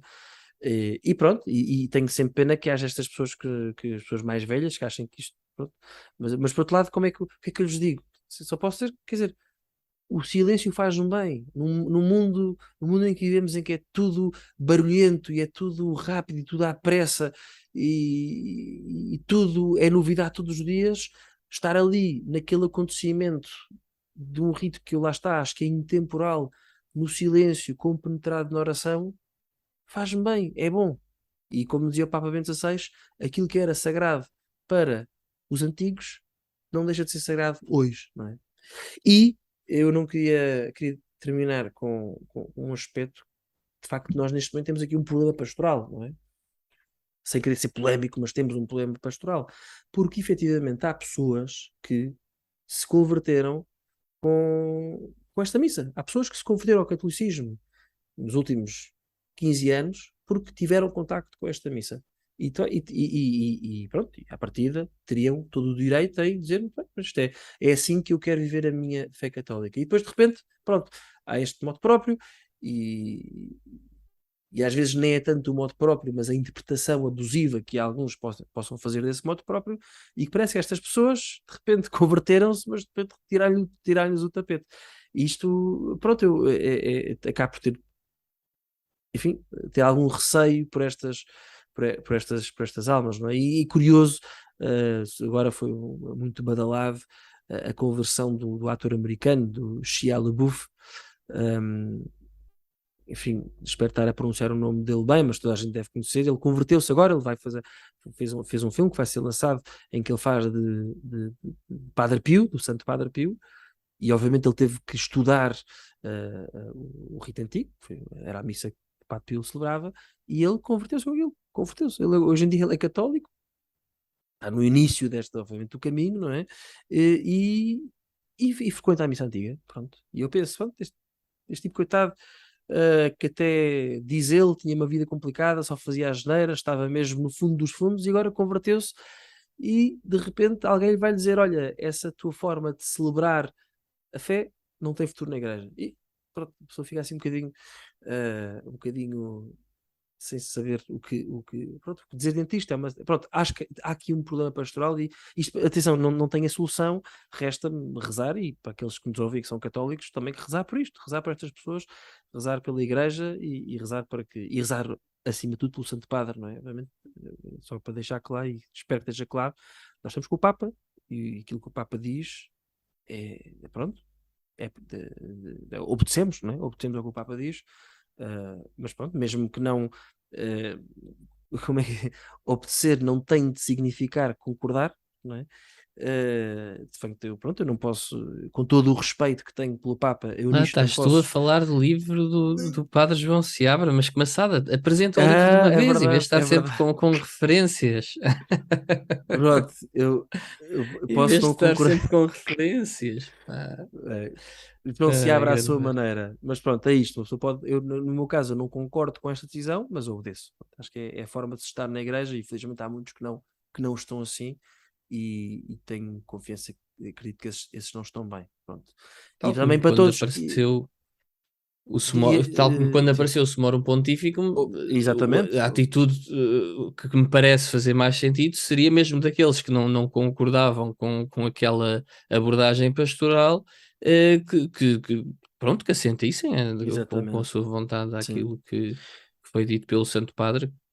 Mas uma das coisas que eu diria também é todos aqueles que se sentem afetados por isto, quer dizer, lá está, é redobrar as orações e redobrar os atos de caridade, quer dizer, é aquela velha, pronto, Não, vede isso como eles aí. se amam, não é? Quer dizer, hum, se não, o que é que foi? não, estava a concordar, Ah! diz, Parecia que eu estava já a vou dizer, dizer. eu estava a dizer, como quem diz, isto não é bem assim, mas Não, é é preciso totalmente redobrar, assim. redobrar nos Teve atos de graça porque eu. caridade. Diz, desculpa. Não, é que eu tinha isso preparado para dizer agora. Teve graça. Isto aqui Epá. nem sei se está escrito ou não, que eu por acaso agora nem sequer estou com o apontamento aberto. Não, eu estou a falar do coração, eu estou a falar do coração. Estás a falar do coração, mas tem graça porque era precisamente isso que eu ia dizer: que é com missa antiga ou sem missa antiga, com missa nova ou sem missa nova, nós há uma coisa que podemos todos, católicos e não católicos também, mas católicos agora, que estamos a falar especialmente para católicos, há uma coisa que todos podemos ter a certeza absoluta. Todos temos aquilo que precisamos para nos santificar no lugar onde estamos, no momento em que estamos, na circunstância onde estamos. Todos temos aquilo que precisamos. Ótimo, era ótimo que as missas fossem todas excelentemente celebradas, era ótimo que todos os padres fossem santos, que todos os bispos fossem, que todos os papas fossem, que... mas a minha santificação só depende de mim. A minha santificação, aquilo que a Igreja me pede, porque Deus lhe conferiu esse mandato, eu posso sempre alcançar. Exatamente. Eu acho que isso é que é o fundamental, porque às vezes, no meio das discussões daquilo que é acessório, e às vezes há coisas acessórias muito importantes, naturalmente, mas no meio destas discussões, às vezes perdemos um pouco o centro. Eu acho que isso é que é o perigo, às vezes, destas polarizações, onde deixa de haver diálogo, deixamos de, às vezes, não por mal, naturalmente, muitas vezes cheios de zelo, independentemente da nossa posição, esquecemos o que é o fundamental e esquecemos que com missa ou sem missa, com renda ou sem renda, com mais vela ou com menos vela, conseguimos ser santos. Não, desculpa. Não, está bem. Ok. Ou seja, queres dizer com missa ou sem missa, ou queres dizer com este missal ou com aquele missal? Não, sim, obviamente, missa Não, mas antiga é ou que. sem missa antiga, deve Mas, ser isso que mas, eu estava a dizer. mas Ou missa nova ou sem missa nova, mas não. aquilo que disseste pode ser verdade, como aqueles. Independentemente da forma. Se Sim, bem mas que também é verdade, também é verdade, os aquele católicos do testemunho Japão e do Coreia do Sul, dos das católicos Coreias, do Japão, sim, exatamente. tiveram sem missa e que não Tentava a deixaram de falar ser do santos. livro, tentava lembrar do livro do Nosso Senhor Atanásio Schneider também. É verdade. Também é um testemunho Sim, sim, sim, poderosíssimo sim. da Eucaristia. Enfim, Vasco. Dominus est, Dominus est. Posso só contar uma história Dominus engraçada? Est e Eu Corpus sei que Christi são dois é livros verdade, dois livros muito bons lindíssimos sobre a Eucaristia. do, do bispo Atanásio Schneider, mas não É um resisto a bispo dizer das uma coisa, periferias do Cazaquistão. exatamente. Não resisto, há bocado falaste na questão de que antigamente também haveria missas, haveria hábitos litúrgicos, não é? E eu queria contar uma história para terminar. Eu sei que já vai muito adiantado, mas enfim, mais minuto, menos minuto.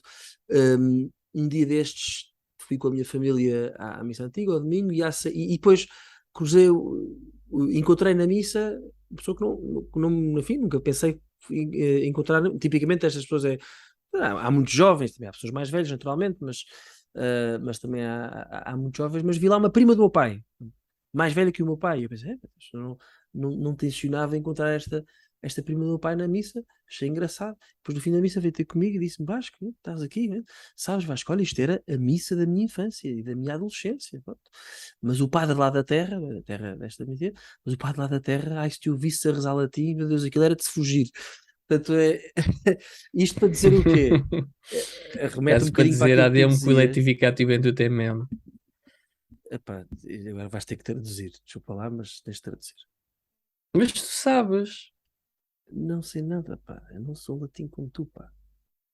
eu, é que na missa aqui era uma private joke para as pessoas que acompanham a missa na forma extraordinária que uma das primeiras orações antes do padre subir ao altar. Desculpa, do Salmo 96? Não. Desculpa, Sim, do sim, Salmo. sim. Não, Salmo 42. Ai, qual é que é o Salmo, meu Deus? Introibo ad altere Dei.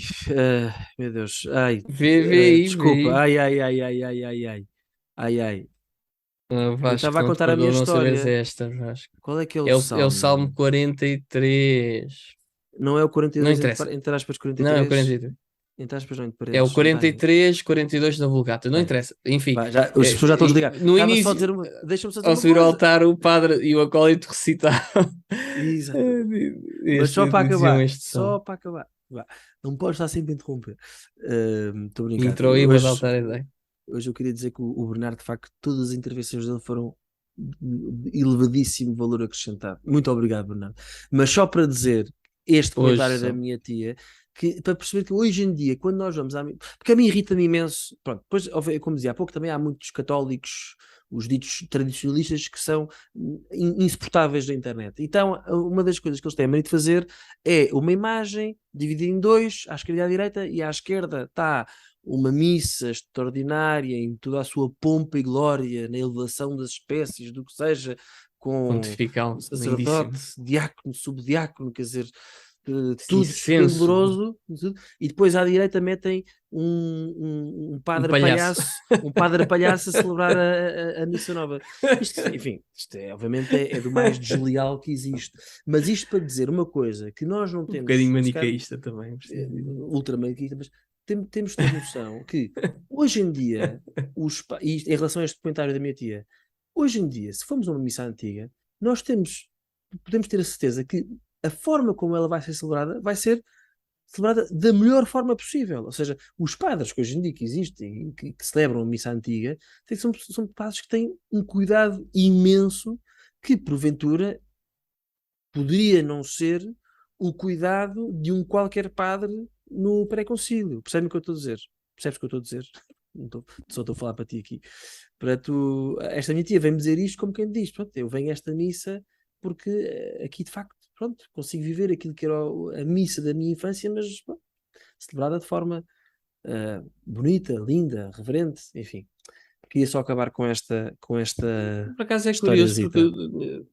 porque já de vez em quando em discussão com amigos sobre estas questões, um dos argumentos que é levantado é precisamente o argumento de que há uma certa artificialidade, e não me interpretes mal, mas há uma certa artificialidade neste novo regresso, neste novo entusiasmo, que é muito de jovens que nunca tiveram contacto com a missa antiga, não é? Mas tu, de facto, estavas aí a pegar nessa história que eu acho que é ilustrativa de que a missa antiga não é assim tão antiga, não foi assim há tanto tempo, não é? Portanto, ainda há Sim, muitas pessoas que viveram essa missa e que reconhecem nela, olha, esse exemplo da tua tia, e que reconhecem nessa missa uma forma até de regressar à sua juventude, de viver a fé de uma forma sim. bonita, piedosa, Mas sabes devota. Isso sabes de o que é facto é engraçado? extraordinário. É que É engraçado. para mim, a missa antiga é a missa nova, porque ela é que surgiu depois, É percebes? Não sei mais se nova pensaste do nisso. que a antiga. Exatamente. Pois sim. Bem, concluímos isto, Foi ok? uma ruptura, Vasco, não foi orgânica, então não Ai meu Deus, foi, não não digas foi nada. orgânica. Bom, este foi mais um episódio do podcast Trivium. Coloquem like, esperemos que tenham gostado. Esperamos também vos interesse mais este tema que vão estudar e que sejam mais que sejam pela paz litúrgica, mas acima de tudo que as vossas vidas sejam uma procura por aquilo que é bom, belo e verdadeiro. Até à próxima.